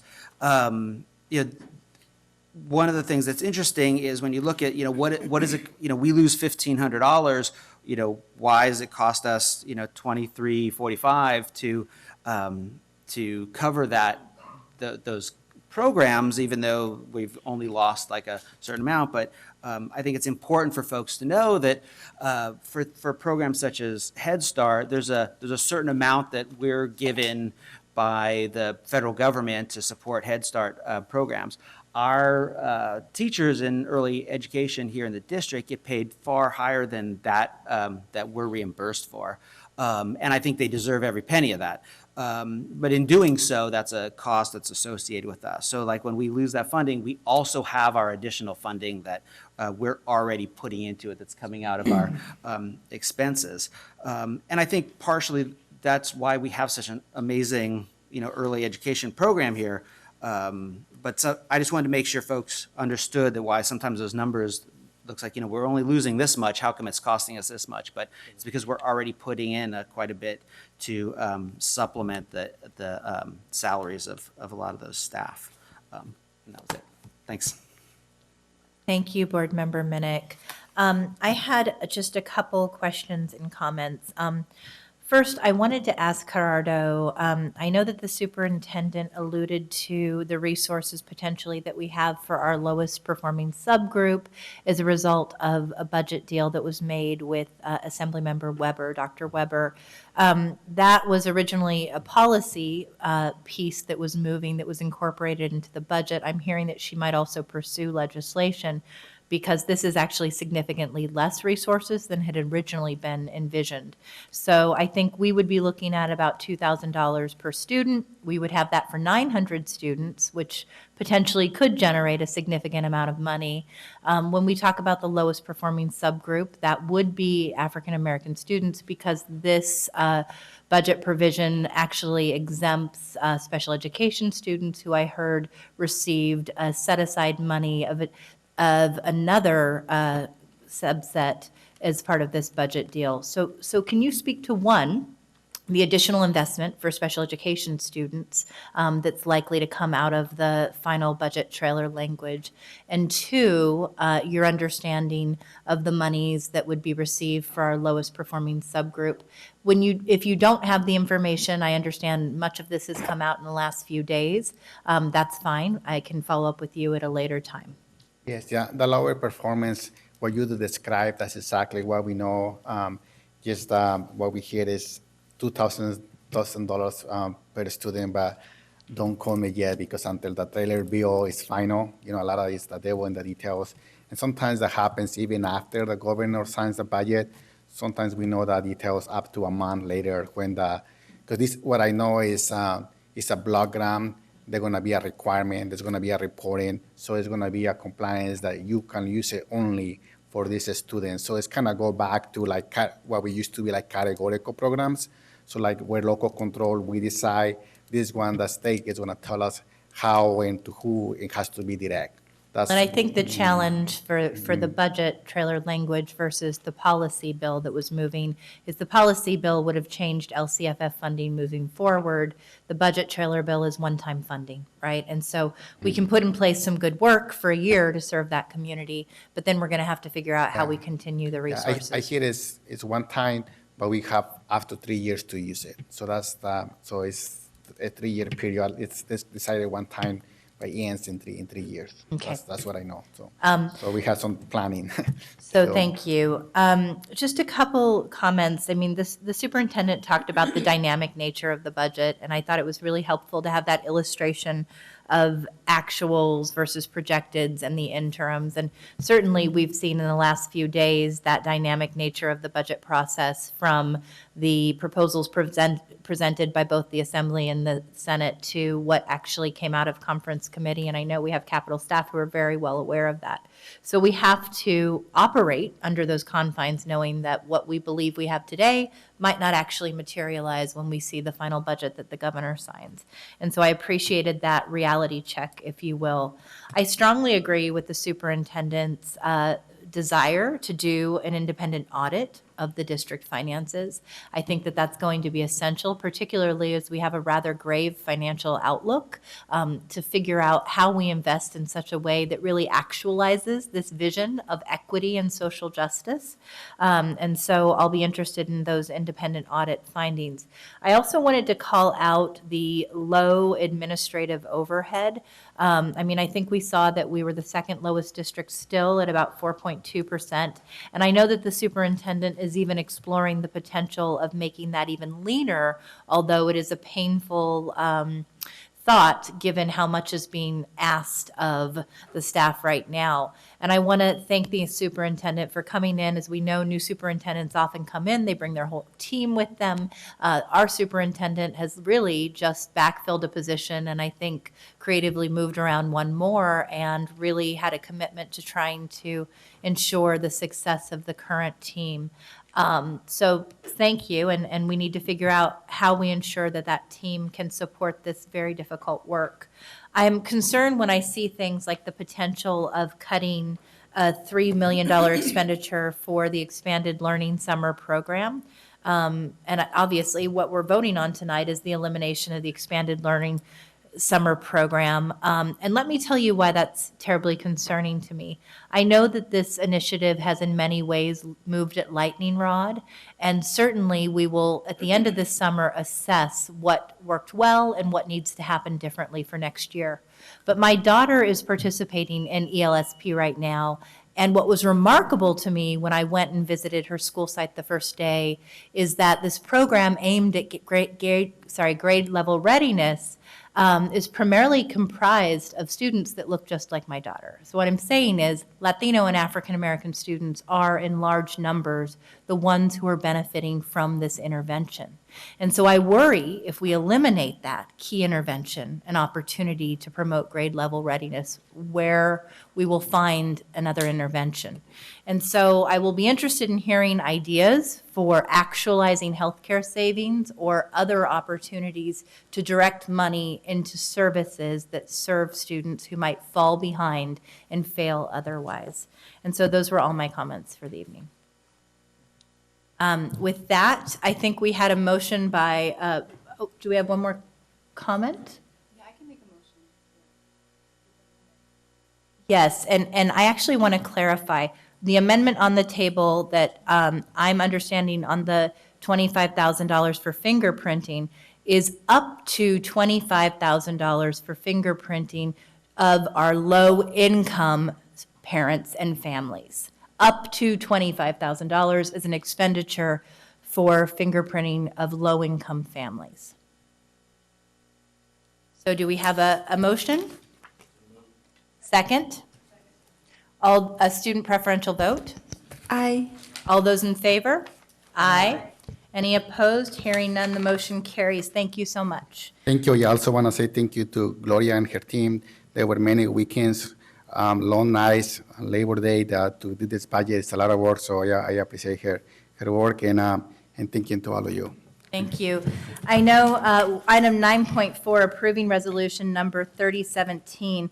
I know that this is just a routine bond issuance. I think what would be good is if we bypass the 5-minute presentation and have just a 1-minute summary, and then we'll just move straight to an action, a motion to adopt. Yeah, so we're asking is to approve the sale of $10 million in the sale of bonds to upgrade our facilities.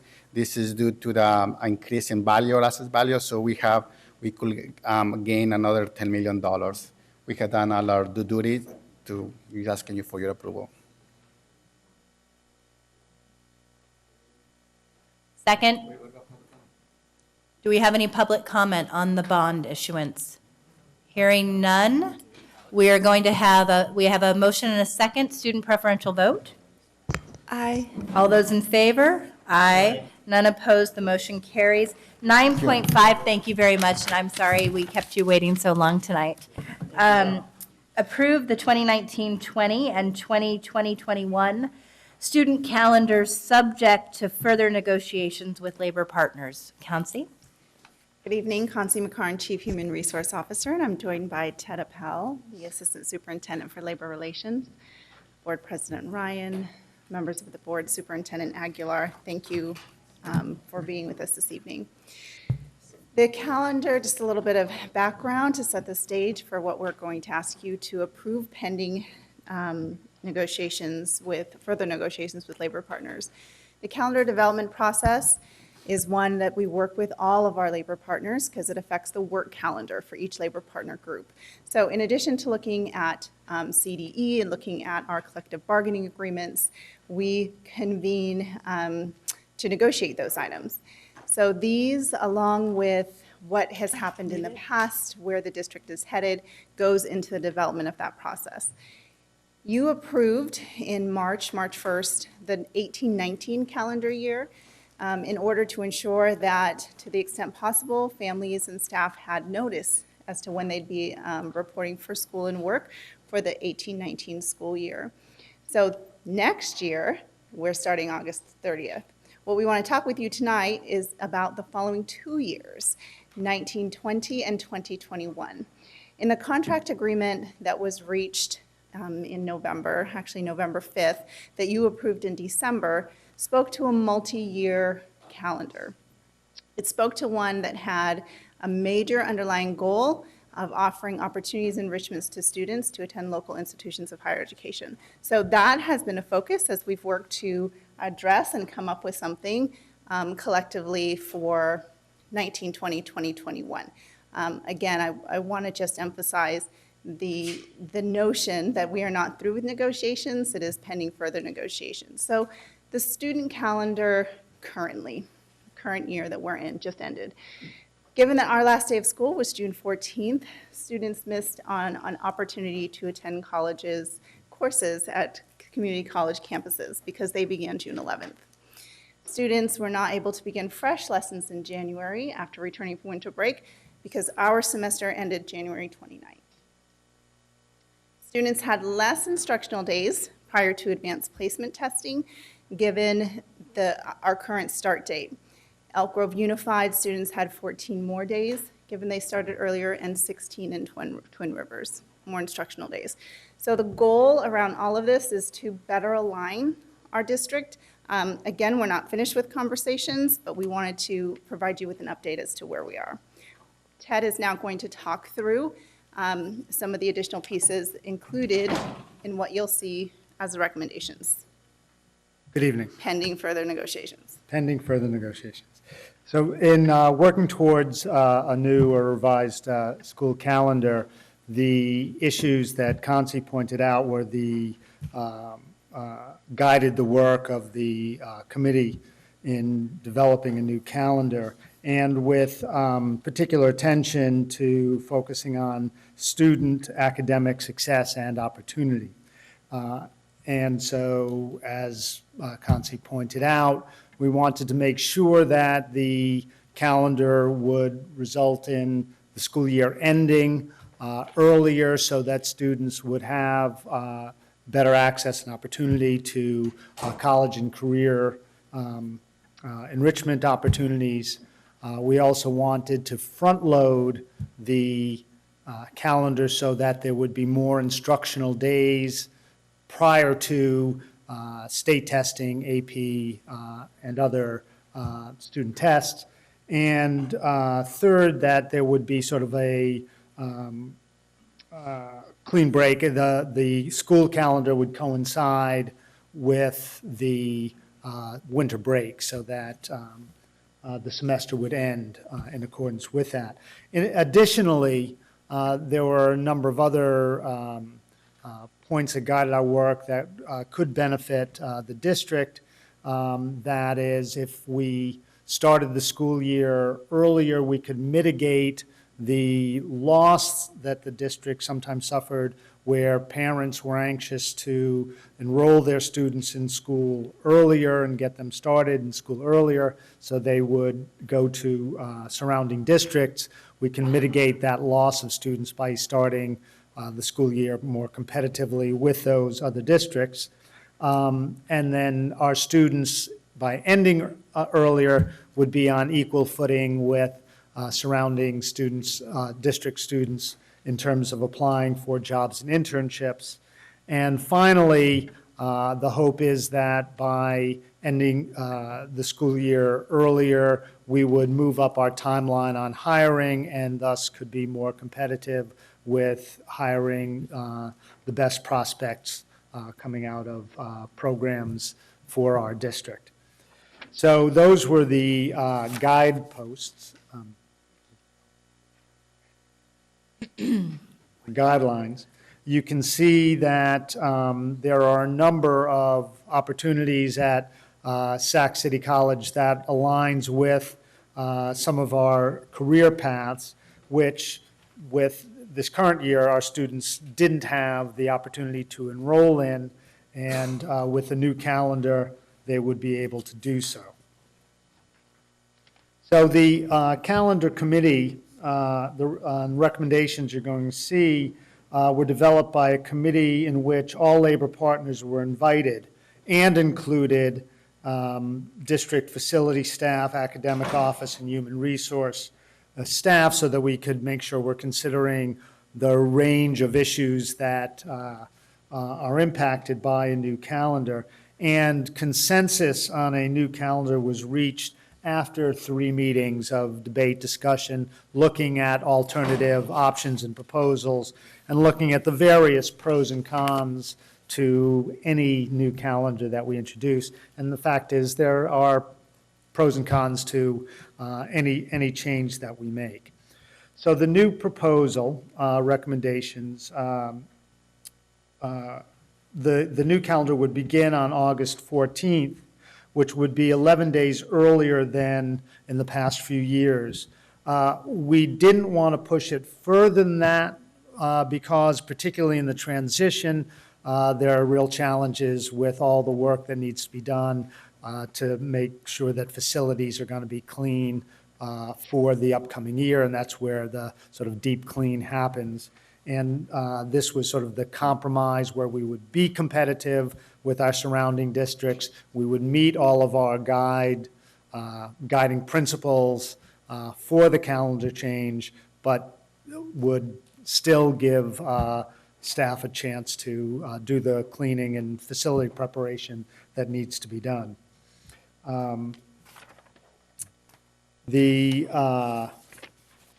Additionally, we added an extra day of vacation on spring break and moved that day to the first semester because in our investigation looking at data, we saw that it was hypothesized that the Monday after spring break is a low attendance day, and we could recoup some ADA if we did not have school on that day and moved it to a day where students are more likely to attend. And in fact, we looked at a 3-year trend and found that it is a significantly lower attendance day than the average for all other Mondays.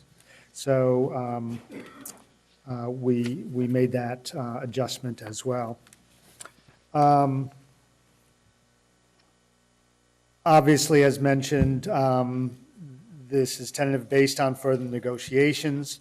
We want to still make sure that we have procedures in place, given if we start the school year earlier. Obviously, we want to pay attention to the health and well-being of our students. If it's particularly hot, or if there are particularly poor quality air days, we want to make sure there are procedures in place for the students' health. And of course, we want to still develop a strong campaign to make our families aware of school starting earlier, and so that they won't miss out on that critical early beginning of the school year. The 1920 and 2021 calendars are included here. There are copies in the back of the room for people to see. Little point of clarification from what was in the board packet, but it is correct in the back of the room. The 2021 calendar actually had 2 Mondays off, the 24th and the 31st. The corrected versions, again, are in the back, so anybody who got copies tonight would have gotten that correct copy. We were just hoping for 2 Memorial Day weekends, I guess. But anyway, so that has been corrected, just to note that. And just, we're happy to take questions, but again, staff does recommend the approval of this item, subject to further negotiations with labor partners. Do we have any public comment? Yes, we do. If you could come up when you hear your name, we have 2 public comments. The first is Richard Owen, followed by Alan Dari.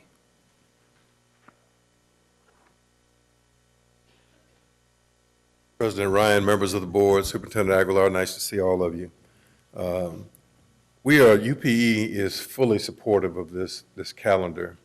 We were given every opportunity to participate, to engage, to look at best practice around the state, to look at all the various scenarios, and we fully took advantage of that opportunity. And as a result, and under the leadership of Ted Appel, who did an excellent job of facilitating the meetings, we fully agree with what's being recommended. As a person that goes back many, many years in this district, I can tell you it's time to step up and do this. Our kids in this district have always been at a disadvantage when it comes to enrolling in community college, getting ahead with concurrent enrollment in the summer, but even more importantly, particularly for kids of color and kids who are disadvantaged, lacking the advantage of starting earlier to seek out summer employment, which for their families is very, very important. So we have to do this and step into it. So we fully support it. We don't really even see the need for long, extended negotiations about this because we've done the homework already, and it's just time to do this. So in closing, I also want to congratulate you, President Ryan, for your article in the newspaper. It was very, very thoughtful.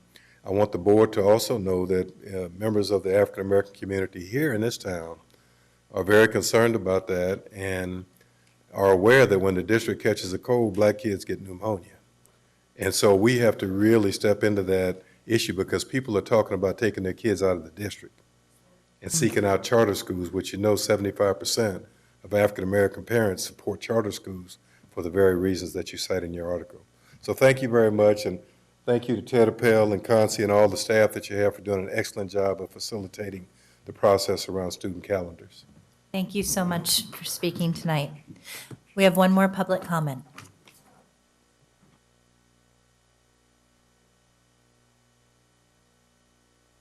Thank you to the board for this and the presentation and the hard work that it took to put this together, and a lot of collaborative work with all the bargaining units. My name is Alan Dory. I'm a business agent. I represent the 2 Teamster bargaining units here at the district. I'm an old guy. And when I went to college, I got to finish college debt-free. I worked my way through college, and I had a GI Bill. That's not how it is anymore for kids or for their parents. In fact, I have about $46,000 of the daddy scholarship that went to my daughter.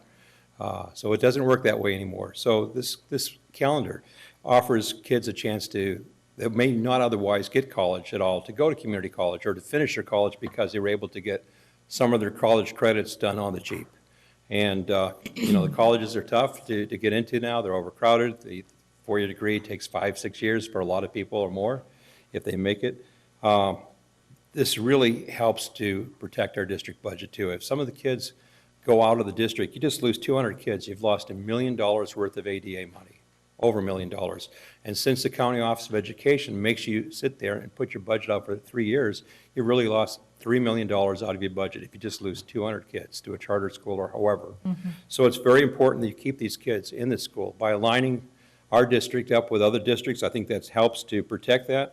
I also think that if you're a parent, you want to have your kid have a chance for a summer job that are already gobbled up if they're getting done later, as well as the college. And again, it's, I think for the parents and I think for the students, I think this is a huge, huge advantage, and I highly recommend this. Thank you. Thank you. At this time, we're going to entertain comments and questions from the board.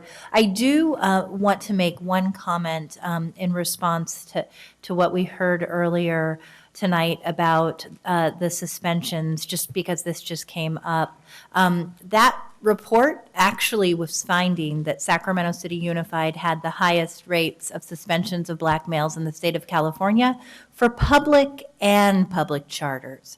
So I just want to really call that out. So as families start to say, do we want to be part of these schools or do we want to look elsewhere? This is a collective shared burden, and that needs to be clarified in the data. Do we have questions? We have a comment from Board Member Minnick. Thank you, President Ryan. Thank you both for your work on this. I have been frustrated for, a year and a half now as we look at this calendar issue because, I see, as you've well laid out, like all the benefits to this, and really I haven't seen any reasons not to move forward. So I really appreciate it. I appreciate that we heard from two of our labor partners, Teamsters and UPE, and Mr. Owens, I appreciate the point that we need to hurry up and move on this. Like, we need to make a decision. I did want to have you clarify a little bit, because you said in the PowerPoint all labor partners were invited to these discussions, and I was very impressed to hear that in only 3 meetings an agreement was made on this calendar, and so that got me excited. But tonight we're voting on this proposal with these changes based on further negotiations. Now, we've heard from our labor partners that say, like, we're ready to go. We know that all labor partners were invited to this. Can you clarify why we need to have further negotiations before we can just vote on this as a permanent decision? Sure, and actually, Alan Dory represents 2 of our labor partners, Teamsters and Teamsters Classified Supervisors. So technically, we heard from 3 labor partners tonight, but we need to go back and negotiate specifically with SETA about this. There have been some conversations. We need to continue those conversations and have further negotiations to reach an agreement. And just to clarify, they were also invited to these discussions, correct? Correct. And did they as an organization choose not to attend those discussions about this?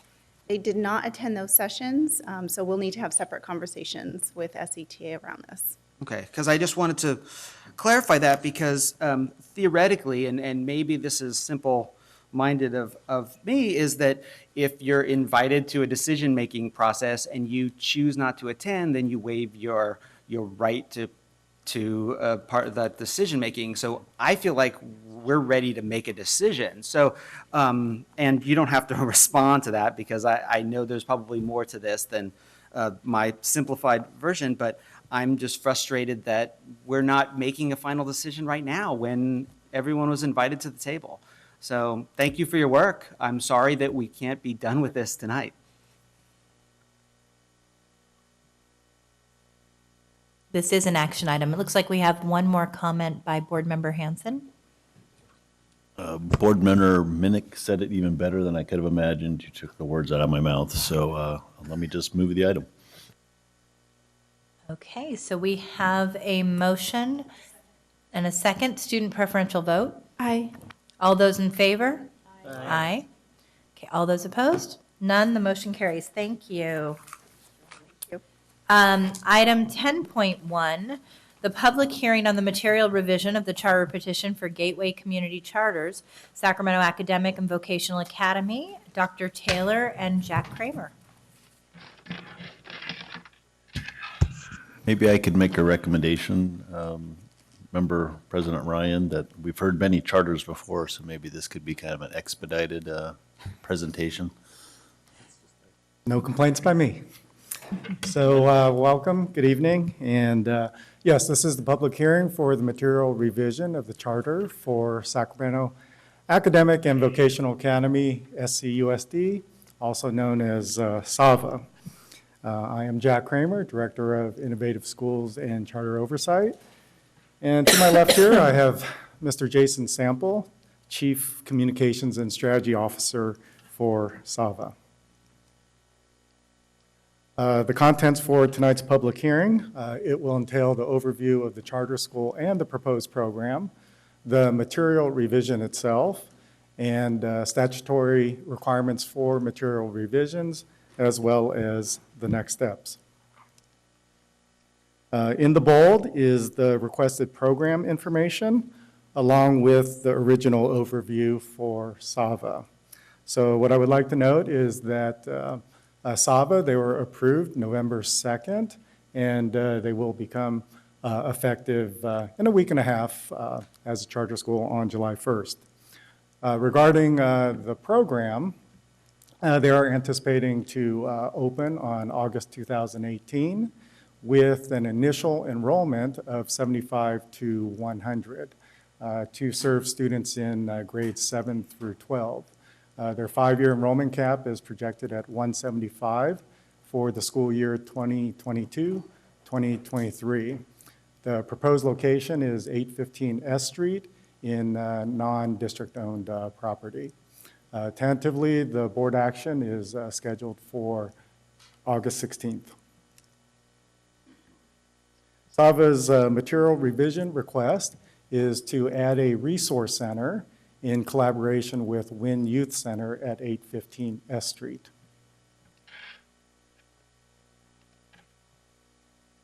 The statutory process for the material revision request is per Ed Code 47607, and A1 is that all material revisions that the provisions in the charter petition, it may only be changed with approval of the authority that granted the charter. And in this case, that would be our board. And A2, material revisions of charters are governed by the standards and criteria in section 47605, which in essence is Ed Code section that is the provisions for charter petitions.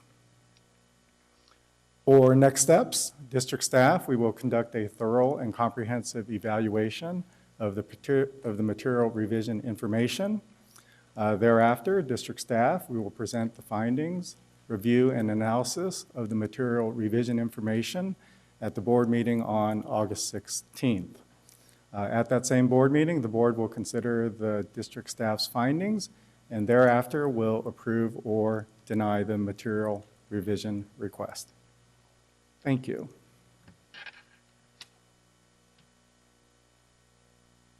Thank you. Do we have any public comment? Not on this item. Do we have any board member I comment? apologize. No, we do have one. From Summer Sorosinski. Sorry about that, Summer.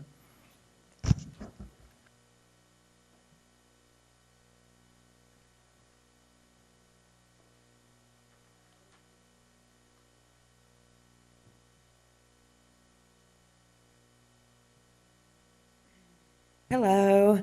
Hello, members of the board and superintendent. My name is Summer Sorosinski, and I am the vice principal with Gateway Community Charters. I have worked both at SAVA, Sacramento Academic and Vocational Academy, and with Community Collaborative Charter Schools, CCCS, as both a teacher and a vice principal.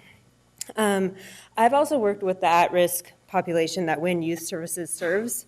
This continued partnership with Wind Youth will help SAVA expand services to the homeless and to these at-risk kids the education that is needed. The continued partnership would also engage students at the Wind Youth Center in advocacy and policy. SAVA would like to introduce a pathway at the Wind Youth Center that will focus on big social justice topics like globalization, criminal justice, equity, the environment, etc., that actually face our community today. We would provide insight into how the world, nation, and our community are affected by these social justice issues. Once students are exposed to these topics, they will decide what they're going to do to make a difference and an impact in their community right now. With this partnership with WIND, we will have more ways to explore civic engagement with students, and we hope that students will walk away with a sense of empowerment and service that will continue to encourage their lifelong learning and empathy for others. Thank you for your time in considering this material revision. Thank you. Thank you.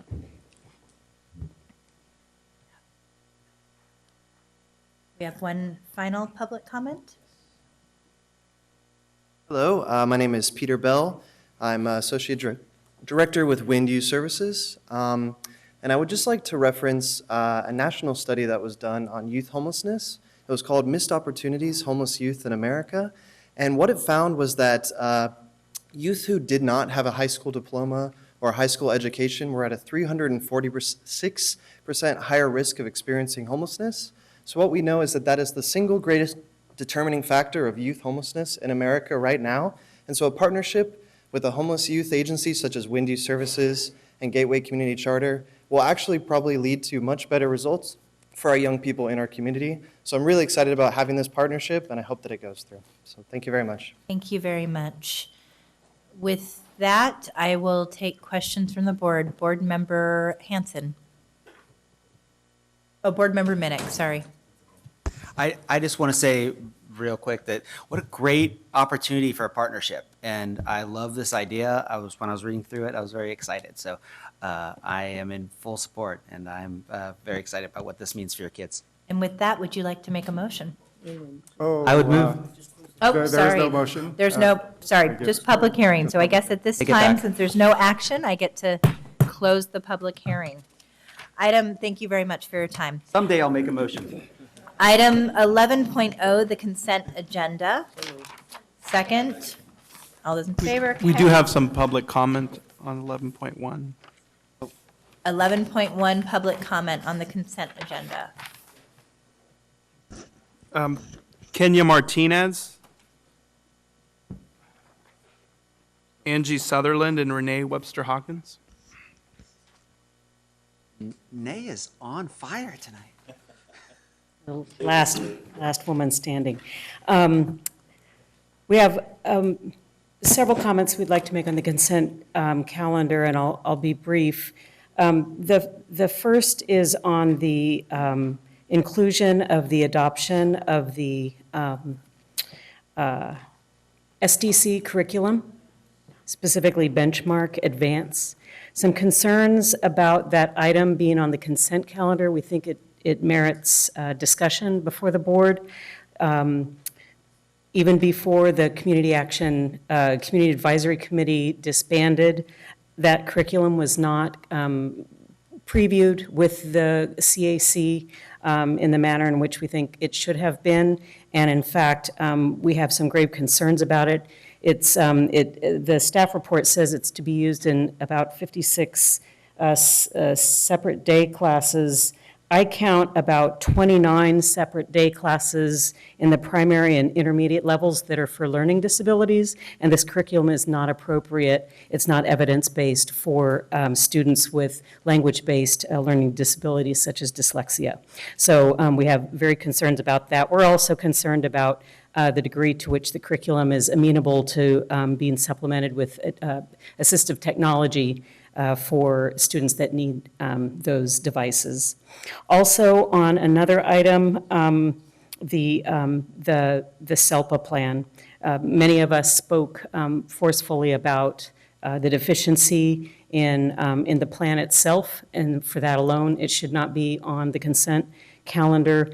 And then also, we want to bring to your attention that the Community Advisory Committee was not consulted as required by the Education Code in the development of that plan, either before the CAC members resigned, and also after. We're aware that the May CAC meeting, which had been calendared, was abruptly canceled, and we are not aware of any attempts by the district to recruit and consult with parents to even create a new community advisory committee. We did want to inform you that earlier today, we believe that you were noticed.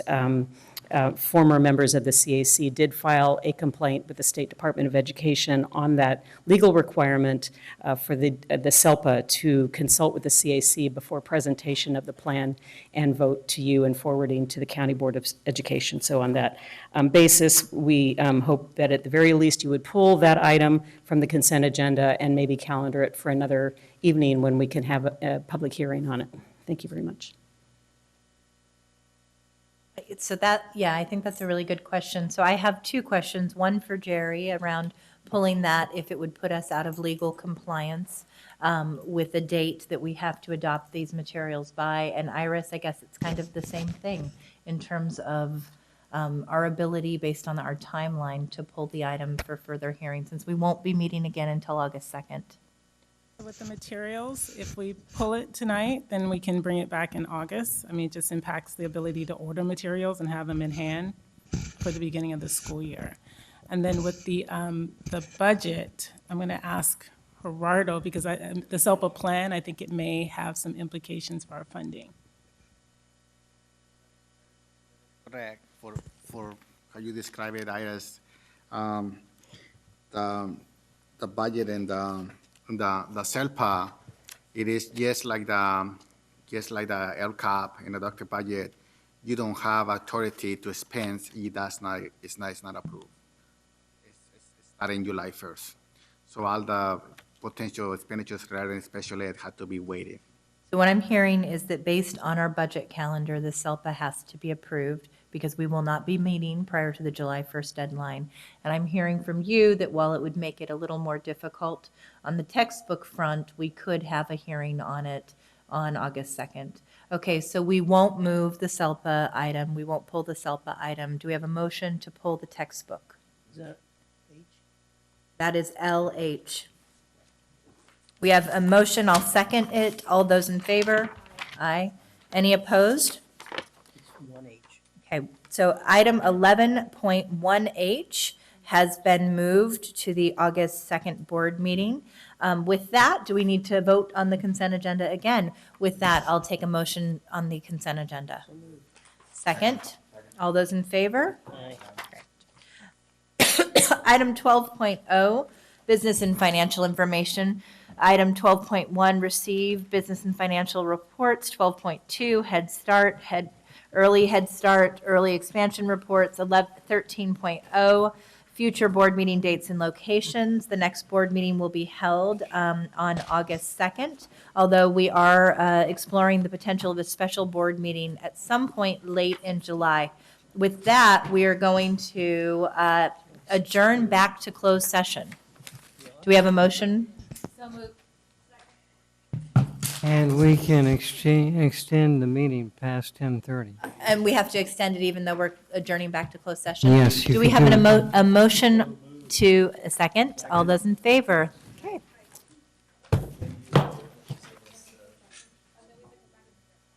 Yes, so we're gonna have to come back. We can adjourn without you. You don't need to wait, really. It would be ridiculous.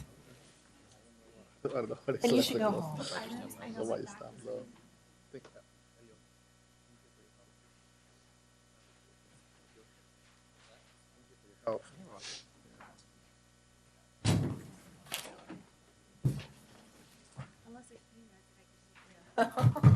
okay. I got It's Advil. fine. Does ibuprofen? That's what it is. It is Okay. ibuprofen. They're the same thing, okay. My doctor gave me some high dosage stuff.